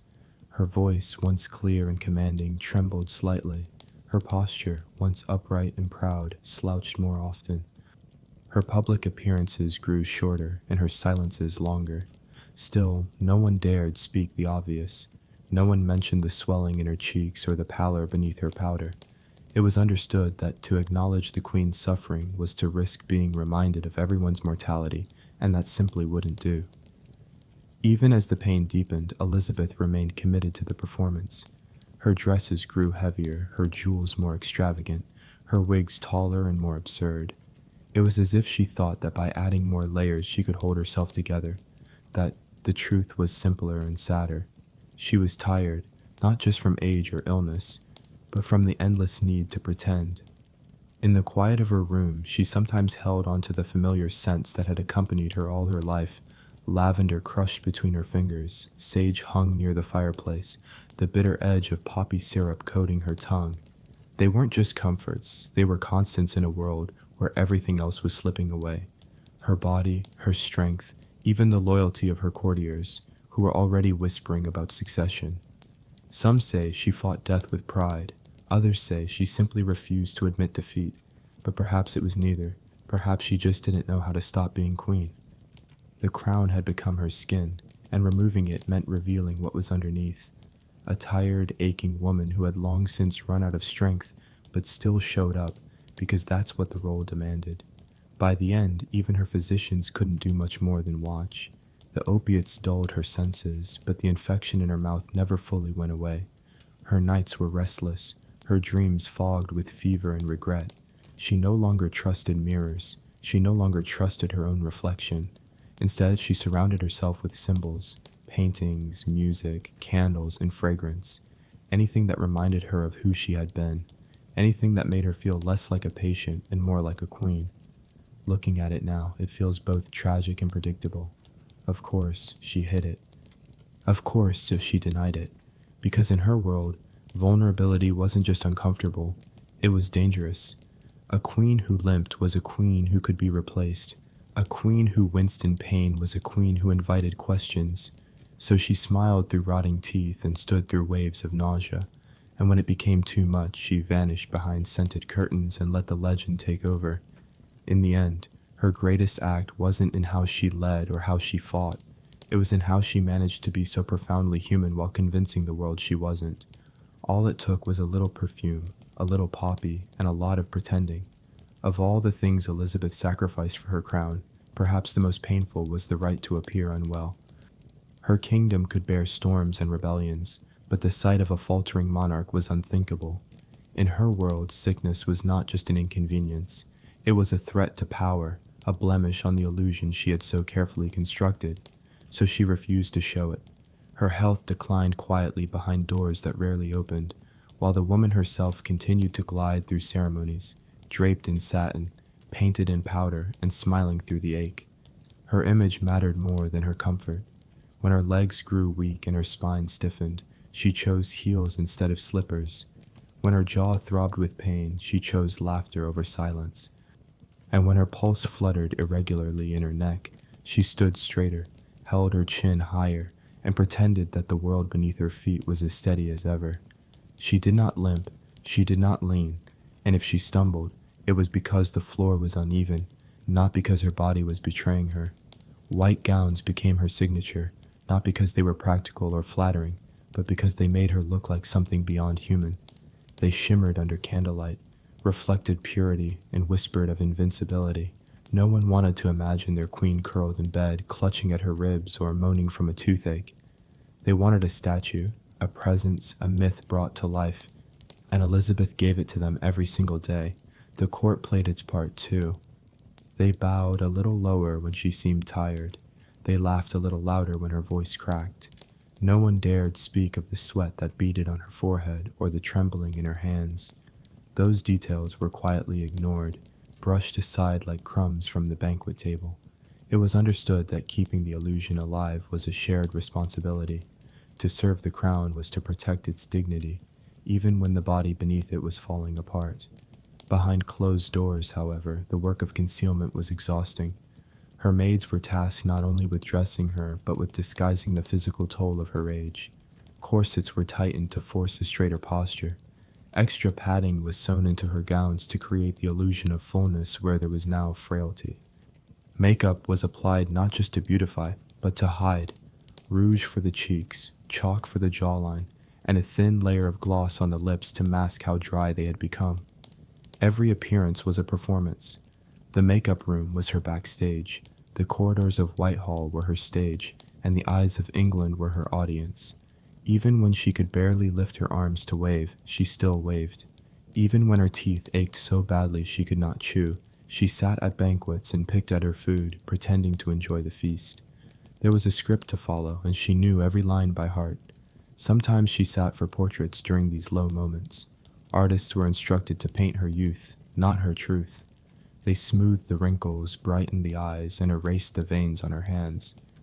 The result was a woman who had long since disappeared from the mirror, but that woman still ruled in oil and canvas, frozen in time, forever untouched. These portraits became the propaganda of strength, reinforcing what her body could no longer uphold. And still she kept going. Perhaps it was pride, perhaps it was fear, or perhaps she simply did not know how to be anything but queen. To step away, to rest, to admit weakness felt like opening the door to chaos. She had reigned for so long that her presence had become the foundation of stability. If she faltered, who else might follow? So she bore it. The back pain, the headaches, the fatigue that seeped into her bones like cold rain. She bore it with grace, with stubbornness, and with an uncanny ability to pretend that everything was fine. Even when the audience was just a handful of courtiers in a drafty hall, she still gave them the queen they expected, and they in turn never asked for more. There was something almost tragic in this pact, a court that could not speak the truth, a monarch who could not show it, and a country that preferred illusion to reality. It was not that people did not care about her health, they simply did not want to see it. They had been taught to associate her with permanence. To admit her mortality was to shatter the very idea of Elizabeth. In private, some whispered concerns. A few old advisors exchanged glances when she stumbled. One or two maids wept quietly when they changed the linen soaked in sweat, but none of it reached the surface. None of it ever touched the public stage. Elizabeth remained untouched, or so it seemed. From a distance, her court looked like a celebration, but close up, it was a balancing act. Everyone walked carefully. Everyone avoided the cracks. The throne was still upright, but the floor beneath it creaked, and the queen, magnificent as ever, stood right in the center, smiling, nodding, commanding, while pretending not to feel it shake. In a way, this was her final triumph. Not the wars she won or the enemies she outwitted, but this, the sheer willpower to keep standing when every part of her body asked to sit, the courage to keep performing when the curtain should have closed, and the dignity to make sure that when she finally left the stage, it would be with applause, not pity. As we move toward what came next, one thing becomes clear. Elizabeth's image did not outlive her by accident. It was carefully constructed, fiercely maintained, and painfully worn. She gave everything to it, even when there was very little left to give, and in doing so, she ensured that history would remember the queen, not the woman, the icon, not the aches, the legend, not the loneliness. They say imitation is the sincerest form of flattery, but in the royal court of Elizabeth II, it was more like a survival strategy. If the queen wore a certain scent, so did her courtiers. If she pursed her lips a particular way when thinking, you could bet half the council would be seen doing the same within the week. They copied her not just out of admiration, but because it became the unspoken rule of how to stay relevant, how to remain in favor, and perhaps most importantly, how to keep one's head securely on one's shoulders. The queen's habits filtered down through the palace like perfume through silk, gowns embroidered with satiny trim, gloves laced with essential oils, speech patterns as carefully arranged as a banquet table. Her favorites led the charge, adopting her mannerisms with theatrical precision, and soon the rest followed, whether they liked it or not. There was no formal decree that said, "Speak like the queen," but everyone understood it just the same. Her way of speaking became court language, her posture became court etiquette, and her scent, well, that became court atmosphere. It started subtly, a head tilt, a hand flourish, a carefully timed pause in conversation. Then came the gloves. Not just any gloves, of course, but gloves soaked in rose oil, trimmed with lace and stored in sachets of crushed lavender. After a while, entering the council chamber began to feel like walking into a perfumery. The air was heavy with florals, spices, and something more musky lingering underneath. Some of the older gentlemen took to it with quiet reluctance, dabbing just a touch of perfume on their cuffs and hoping it would be enough. The younger ones, however, embraced the trend with dangerous enthusiasm. One unfortunate young lord, desperate to impress at a royal banquet, reportedly doused himself in so much musk and ambergris that he nearly passed out before dessert. His doublet reeked for days, causing several nearby servants to gag during morning prayers. And once, according to a half-whispered tale that was never officially confirmed, the sleeve of his embroidered coat caught the edge of a candle. With all that oil and powder clinging to his clothes, he went up like a bonfire in a churchyard. Luckily, he survived with only singed pride and a new nickname that followed him for the rest of his career. No one told him to stop. Instead, the story passed through the palace halls like a cautionary joke. Not about overdoing the scent, but about standing too close to candles. The lesson was not to be less fragrant, but to be more careful with open flames. To be fair, the queen herself had created this environment. She had made fragrance a symbol of taste, rank, and refinement. It was never just about smelling pleasant. It was about sending a message. I am above the filth. I am beyond decay. My body does not rot. It glows. It sparkles. It smells of roses and spice, not of sweat or mortality. And if the queen smelled this way, then her council had better keep up. They mimicked her in other ways too. Her pacing, her phrasing, her habit of tapping a ringed finger against the armrest when bored. Some adopted her cautious diplomacy, pausing just long enough before answering questions to seem clever, even when they weren't. Others practiced the art of seeming disinterested while intensely listening, a skill the queen had perfected over years of managing liars and flatterers. In meetings, her courtiers began to echo her turns of phrase, sometimes unintentionally, sometimes with such exaggeration that it was hard not to smirk. A few took it too far. There were attempts to recreate her legendary wardrobe choices. One lord arrived in a white satin ensemble so heavily powdered that his shoulders resembled pastry tops. Another tried to replicate the queen's distinct high ruff, only to find himself unable to turn his head without poking the ear next to him in the eye. But these were accepted as signs of loyalty, not mockery. Everyone understood that looking ridiculous was a small price to pay for royal favor. Even their laughter changed.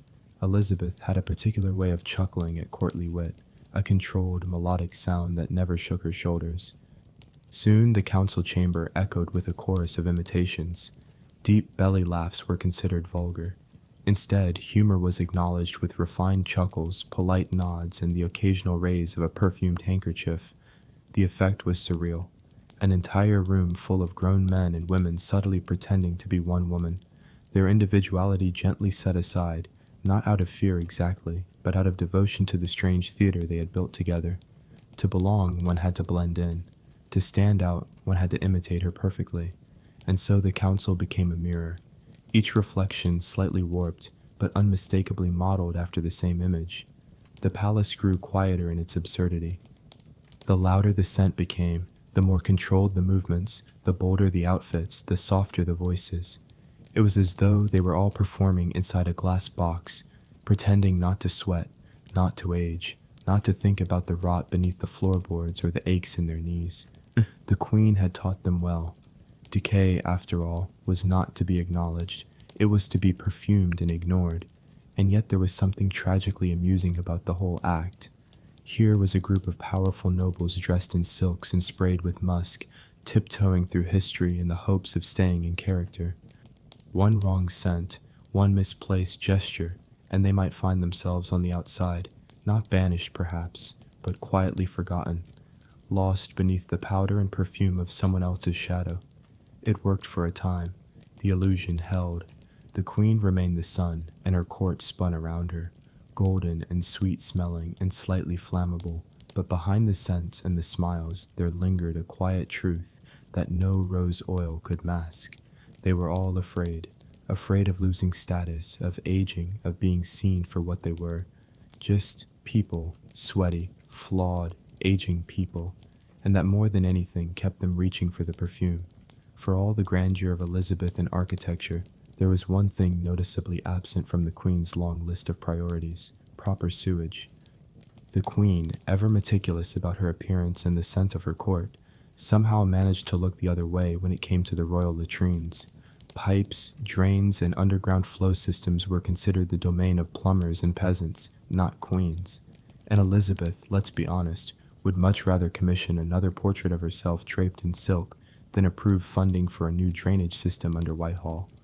While court painters were busy immortalizing her in luminous white gowns, the corridors beneath her feet were quietly fermenting.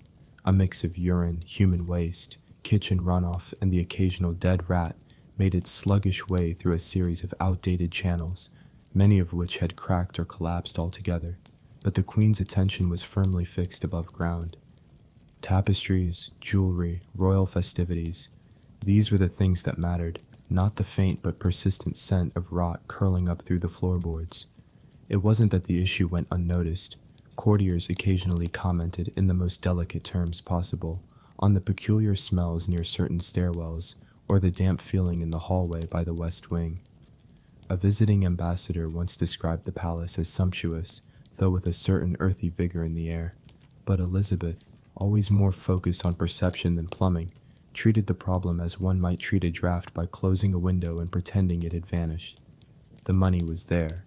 Let's not pretend England couldn't afford a few new pipes, but the Queen had a different kind of legacy in mind. In her view, the court should shimmer with light and luxury, not stink of leadwork and trench digging, and so the funds were funneled toward lavish banquets, pageants, and fabrics imported from Italy, while the smell beneath the palace slowly climbed the stairs like an uninvited guest. To her credit, she did try to mask the issue in her way. More herbs, more incense, more bowls of dried flowers were strategically placed in corners. Lavender sprigs tied in silk ribbons dangled from curtain rods. Juniper smoke was wafted through halls before important audiences. It was like trying to fix a cracked wall by hanging up a larger painting. You couldn't see the damage, but you could still smell it. Some rooms were worse than others. The antechamber near the kitchens had a reputation for sudden gusts of sulfur. On warm days, the privy near the chapel gave off a smell so potent that even the most loyal clergymen cut their prayers short. Servants took to scattering rosemary along the flagstones and crushing mint underfoot as they walked, hoping to release enough scent to mask the unpleasantness.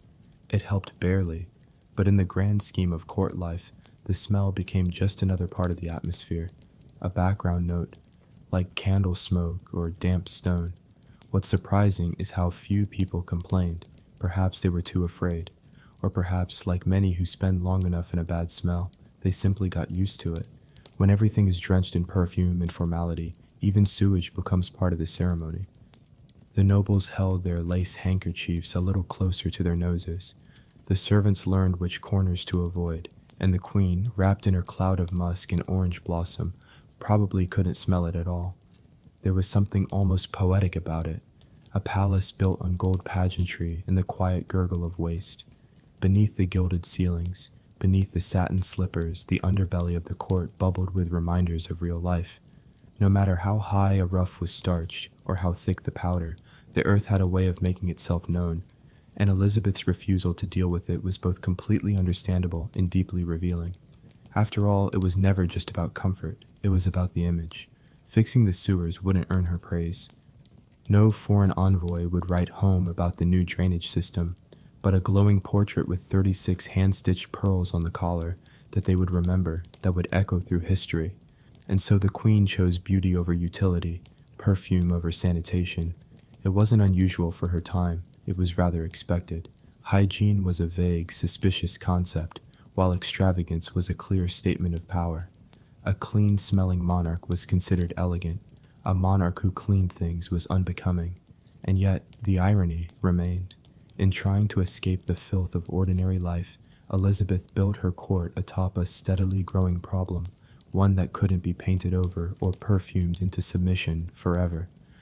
The palace's scent, carefully crafted with oils and herbs, still couldn't fully silence the stink beneath the floor.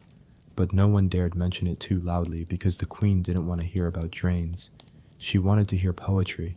She wanted to dance in gowns so heavy they needed 3 servants to lift them. She wanted to smell of rose and cinnamon and never be told otherwise. And in a way, her courtiers were happy to oblige. Better to drown in fragrance than risk offending the queen by suggesting she was quite literally standing in a sewer. Every morning in Elizabeth's court began with a performance before a single word was spoken or a scroll unrolled. The queen's body had to be carefully assembled, one scented layer at a time. It started with powder. Not the kind you pat lightly onto your cheeks in front of a bathroom mirror, but a thick, chalky layer of white lead applied until every trace of human complexion disappeared. The paleness wasn't just a beauty choice, it was a declaration. I am untouched. I am untouchable. I am not like you. Then came the rouge, a rich, dangerous red made from mercury-laced cinnabar, dabbed onto cheeks that sometimes trembled from fever or toothache. Her lips were drawn carefully with more pigment than any flower dared wear. These weren't cosmetics, they were armor. The cracks in her skin were covered with gloss. The dark circles under her eyes were hidden beneath ground pearls. Even her exhaustion had to be powdered until it looked regal. The fragrance followed, and it was never a modest affair. Musk, ambergris, clove, orange blossom, violet, and rose all mingled in strange combinations, each chosen to overpower whatever might be lingering beneath the layers of cloth and cosmetics. Perfume was not applied delicately. It was poured, rubbed, fanned, and finally sprayed in bursts until the room itself reeked of majesty. After that came the dressing. The gowns were massive, heavy with embroidery, pearls, and expectation. Each had to be laced and pinned by attendants who knew better than to speak unless spoken to. Corsets were pulled tight. Sleeves were fastened with stiff cuffs that could scratch if handled carelessly. A ruff large enough to frame the head like a halo was added last, giving the illusion that the queen's face floated apart from her body, detached and divine. The gloves, scented and softened with oil, came next. Elizabeth wore them not just for style, but as a barrier between her and the world, between skin and skin. They smelled like lavender and civet, and they reminded everyone who kissed her hand that they were not kissing a woman but a symbol. All this could take up to 4 hours. It wasn't preparation, it was a ceremony. She wasn't getting dressed, she was becoming herself. And if it sounds exhausting, it was. But no one was allowed to say that. No one was permitted to ask why a woman of intelligence and power needed to be wrapped in lace and powder before speaking to her ministers, because the image had become more than the person. By the time she emerged from her chambers, the queen was not a tired woman with aching feet and a mouthful of sore gums. She was the Virgin Queen, regal, radiant, and so heavily adorned she could barely move without assistance. Appearances in her world were sacred, more sacred than comfort, more sacred in some cases than truth. Hygiene, by this point, had become a ritual. Washing for cleanliness was secondary. What mattered was the illusion of being clean. Hands were wiped with perfumed cloths. Faces were blotted, not rinsed. Hair was powdered, not washed.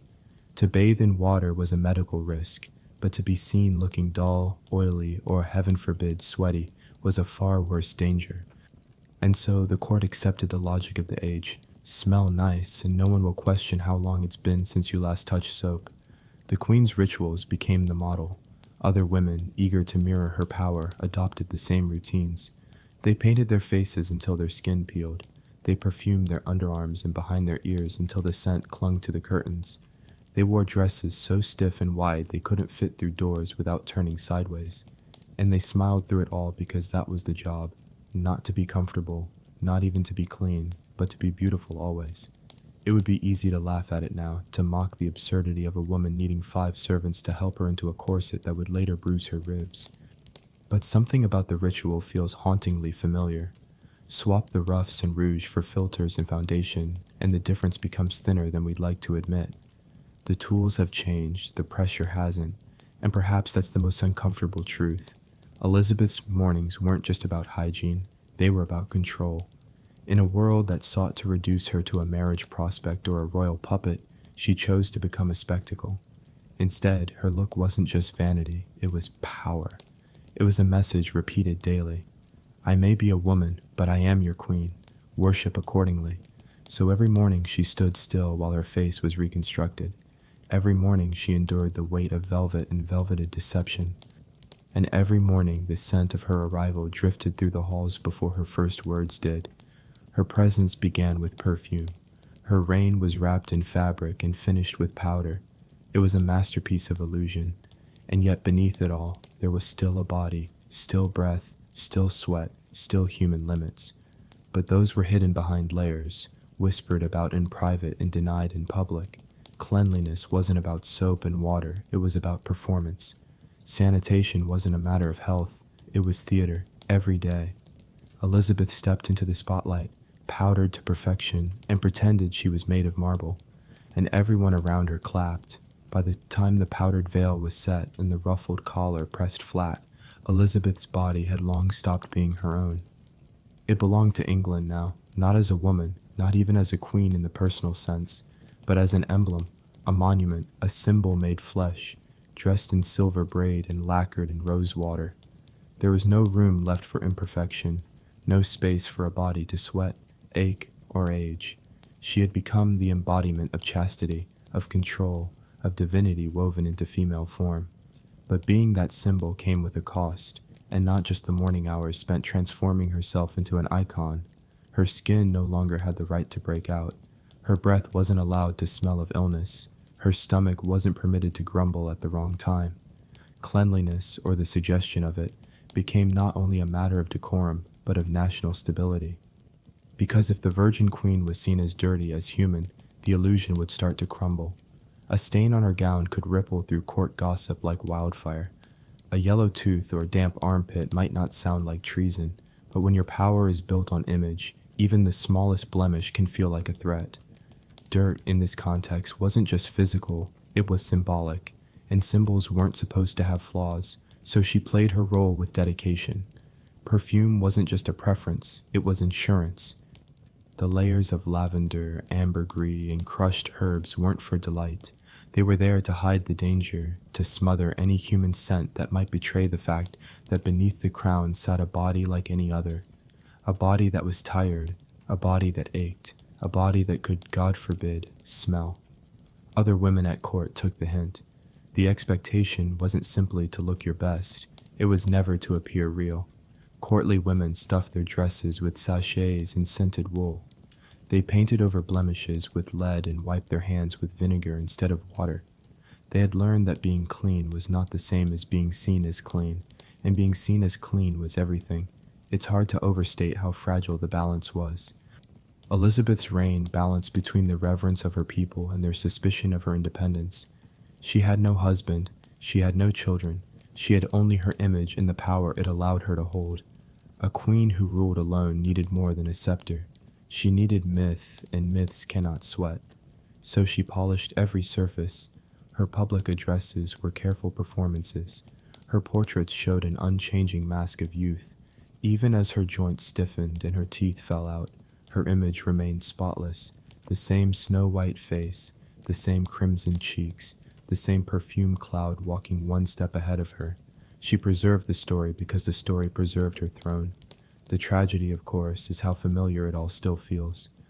Even now, women's bodies are often treated more like billboards than biology. They are judged for how they appear, not how they feel. Scented, shaven, smooth, and smiling. Whether in royal courts or modern offices, the expectation hasn't fully vanished. The language may have changed, but the demand remains. Elizabeth wasn't the only one trapped in this performance, but she was the one who performed it best, and perhaps that's why she survived. Where other rulers were undone by betrayal or war, she was undone only by time. Her enemies couldn't smell weakness on her because she didn't allow it. She was, to the very end, immaculate, or at least she appeared so. Behind the scenes, the labor of this illusion was relentless. Servants rotated out her perfumed gloves. Physicians dabbed scented oils on her temples when the headache struck. She avoided strong sunlight, which might reveal the cracks in her makeup. The illusion was not effortless, it was a full-time job. But the alternative, being seen as merely human, was too risky. So Elizabeth became a body without a body, a presence without a pulse. And in doing so, she reminded everyone else at court that their bodies were liabilities. To be soft, sweaty, or spotted was to be lesser. It was to be vulnerable. And in a court where power clung to those who could hide their flaws best, smelling like flowers became more than fashion, it became policy. This is why even her bodily functions had to be disguised. Her close stool looked like a padded chair, elegant and unobtrusive. The chamber was aired with dried herbs. The odor was masked with rose vinegar and musk. Nothing unpleasant could be associated with the queen's person, not even reality, especially not reality. In the end, the odor that surrounded her became more than a scent. It was a signal, a warning, a curtain between her and the world. She smelled like a queen because she had to, because in an era where power didn't forgive weakness, and where women had to fight twice as hard to be taken seriously, a hint of body odor could undo years of diplomacy. And so, while her subjects may have loved her, they did not know her.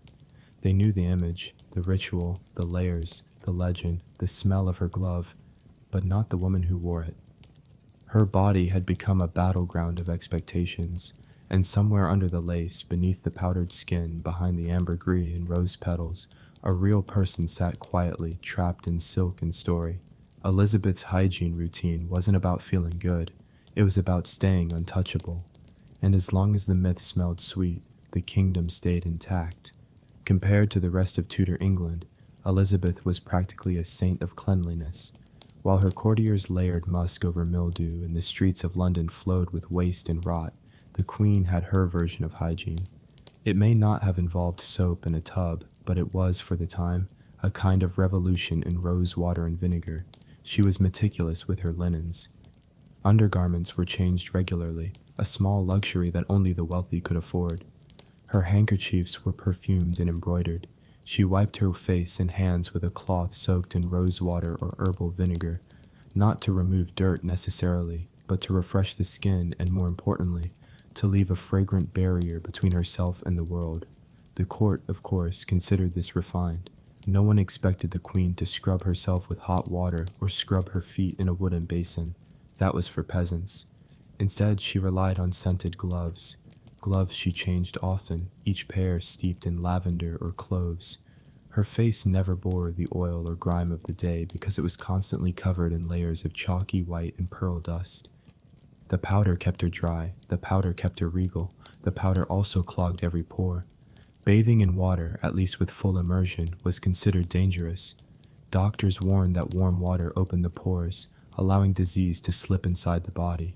This belief, absurd as it sounds now, was widespread, so Elizabeth avoided it, not because she didn't want to be clean, but because she wanted to stay alive.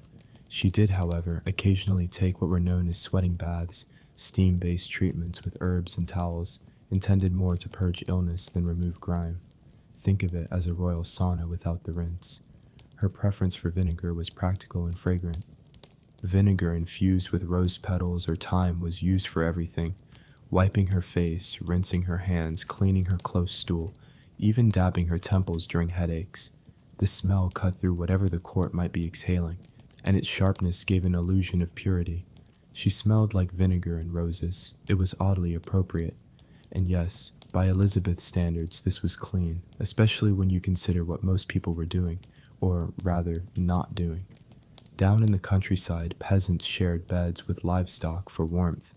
Their clothes were worn until stiff. Their hands rarely saw clean water, and their diets made their breath sharp with onions and ale. Soap was homemade, harsh, and often reserved for laundry, not skin. Baths were seasonal, not daily. Many believed water itself could make you sick.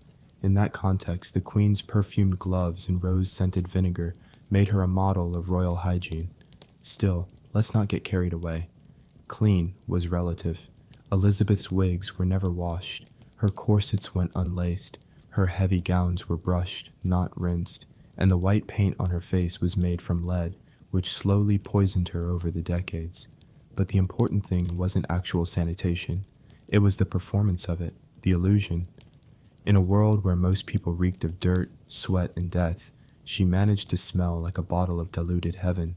It's tempting to romanticize this, to imagine her as a forward-thinking woman in a backward time. But hygiene wasn't her rebellion. It was her defense against disease, yes, but more importantly, against judgment. A queen without a husband had to be more than respectable. She had to be immaculate. She had to be mythic. No odor, no stains, no weakness, just silk, powder, and the faint scent of crushed violets. If she had done less, people would have talked.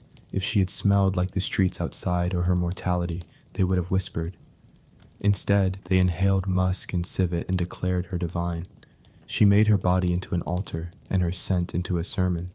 Compared to the rest of Europe's muddy, bleeding monarchs, she floated. Even her enemies, foreign ambassadors and rival nobles, commented on the atmosphere around her. They didn't always admire her policies, but they noticed her presence. It arrived before her, clinging to tapestries, lingering on chairs. The smell of the queen became a political fact.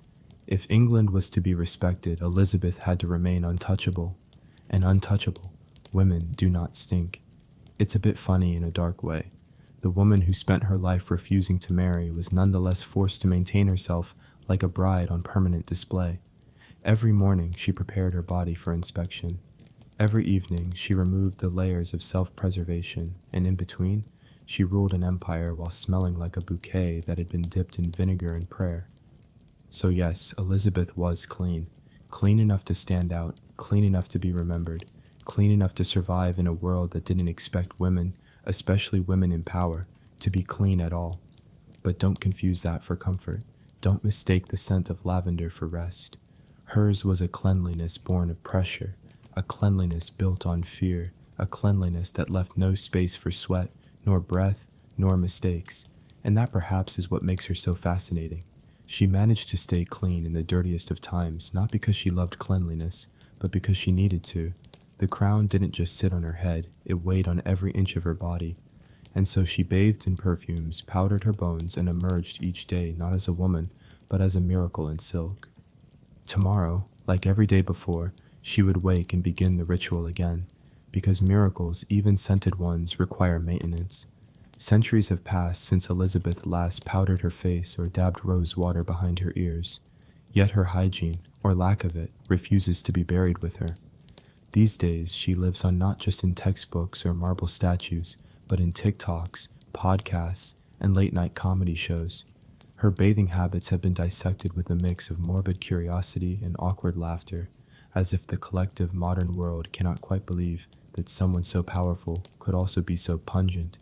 It's a strange kind of fame, not the glory of a warrior or the reverence of a saint, but something closer to a historical meme. She ruled an empire but didn't shower. The punchline goes, it's absurd and yet undeniably fascinating, because in an age when most people carry hand sanitizer in their pockets and judge celebrities for skipping deodorant, the idea of a queen skipping water entirely feels both grotesque and thrilling. There's something addictive about the contradiction. How could a woman at the height of power, controlling armies, colonies, and courts, also be someone who avoided bathing as if it were a trap? How could a mind so sharp exist beneath a wig that hadn't been washed in years? The paradox hits like a bad perfume, both shocking and oddly compelling. The Virgin Queen, untouchable and revered, leaving behind trails of civet and sweat. It's comedy gold, it's podcast fuel, it's history that smells just a little too real. But underneath the mockery is something more revealing. This fascination with her hygiene exposes a deep modern obsession, the need to make the powerful seem human, stripping away the crown, layer by scented layer, to get to the body beneath. It's not just about the smell, it's about vulnerability. Because if even a monarch couldn't keep herself fresh, maybe it's okay that our gym bags stink too. If she could rule while covered in powder and musk, maybe we could survive a day without dry shampoo. Yet the laughter is never without a hint of unease. We point and giggle, but we're also haunted. There's something claustrophobic about Elizabeth's rituals, something suffocating beneath all that lace and lavender. The modern viewer sees not just a powerful queen, but a woman trapped in a perfume bottle, pressed between the pages of her myth. And maybe, just maybe, we recognize the scent of performance too well because we still perform, don't we? We still mask our bodies, scrub our floors, and package ourselves for the world. We may have running water and foaming soap, but the pressure to be polished hasn't gone away. We're still terrified of being seen as messy, imperfect, or worst of all, natural. Elizabeth didn't bathe because she feared disease. We bathe because we fear judgment. It's just a different kind of plague. So while we laugh at her perfumed gloves and vinegar rinses, we also envy the clarity of her ritual. She knew exactly what was expected of her. Smells like roses, looks like marble. Never let them see you sweat. That rule book, however twisted, was at least consistent. Today we chase authenticity while still applying filters. We preach self-care while buying products to fix what isn't broken. Maybe Elizabeth's world wasn't so different after all, just with less plumbing. And let's be honest, we love a good scandal, especially when it's safe and historical. Mocking a dead queen's hygiene is easy. She can't clap back. She can't sue. She just sits there in her portrait, powdered and regal, while we analyze her paws from 500 years away. It's voyeurism with a scholarly sheen, gossip dressed up as education. But every time we bring her up on YouTube, in lectures, or awkward first dates with history majors, we revive something more than just a stereotype. We keep alive the tension between power and humanity, between myth and body, between the crown and the scalp beneath it. And in doing so, we remind ourselves that greatness doesn't always come with good hygiene. It's strangely comforting. Elizabeth ruled without modern dentistry, without shampoo, without soap as we know it. She stood at the center of one of the world's most powerful empires, while her wig soaked up the sweat of statecraft. And yet she endured, she inspired, she terrified, she smelled like civet and clothes, and still her name echoes in every corner of history. So maybe the reason we can't stop talking about her isn't just because she stank. Maybe it's because she stank and succeeded, because she proved that a woman didn't need to be perfect to be powerful. She just needed to be consistent, predictably fragrant, relentlessly composed, immaculately mythic, even if it meant skipping the bath. Of course, the memes will keep coming, the reenactments, the jokes about lead makeup and closed stools. But somewhere between the laughs, a strange kind of respect lingers, not for her hygiene, but for her discipline, for her commitment to the illusion, for the way she turned rose water into armor and silence into sovereignty. And perhaps centuries from now, someone will look back on our own rituals, our endless skincare routines, our filtered selfies, our scented candles, and laugh too. They'll marvel at what we did to seem clean, to seem flawless, to seem in control. They'll wonder how we endured the pressure. They'll wonder if we ever truly rested beneath the performance. But for now, Elizabeth remains one of history's most fragrant contradictions, revered and ridiculed, admired and sniffed at, a queen who made cleanliness a legend, even if the truth was a little mustier. By the end of it all, what lingered wasn't just Elizabeth's legend, it was her scent. Her world was thick with it. Every hallway, every gown, every gesture carried a residue of musk and herbs and rosewater that masked more than just the body. It masked a way of life, a world without clean water, without drains, without understanding of bacteria or hygiene. In that world, stench was not a failure of character. It was the background noise of existence, and the queen knew how to play it like an instrument. There were no showers, no bleach, and no hand soap waiting on marble sinks. Instead, there were basins of vinegar. There were gloves laced with crushed petals. There were wigs stuffed with lavender sachets and cloaks aired near windows until the morning dew pretended to have done the cleaning. But cleaning, in the way we understand it, never truly happened. The idea of stripping filth down to the skin with water and suds was almost laughable. Water was dangerous. It was feared, especially warm water, which was thought to open the pores and invite disease. So they didn't wash, not really. They masked, they maintained cleanliness, and Elizabeth, she was the star of that performance.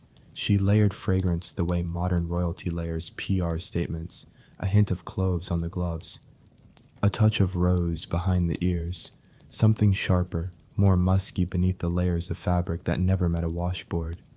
It wasn't subtle, but subtlety wasn't the point. Survival was to her court. Her scent was part of her identity.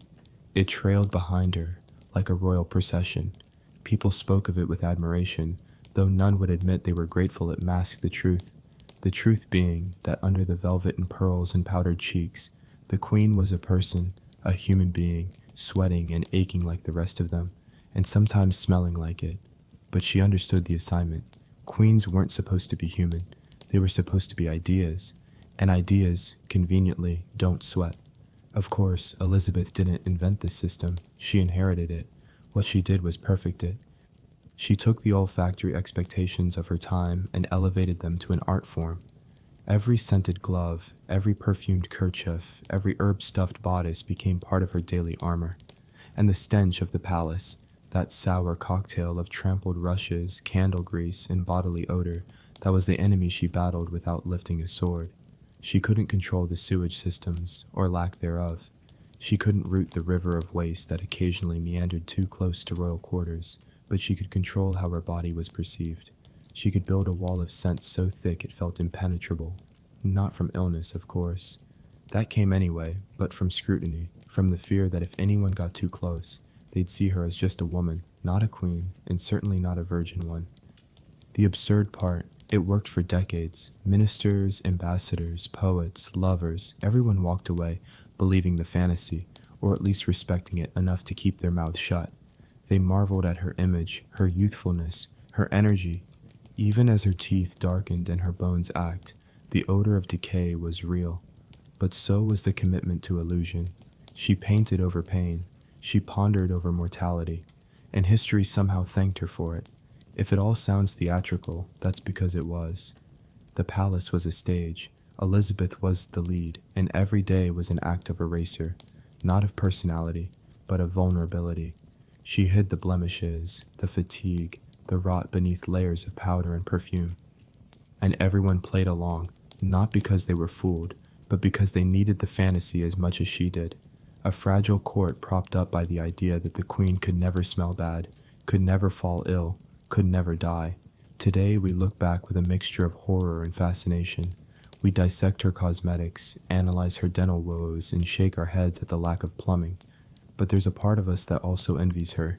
Not the filth, certainly, not the pain, but the power of illusion.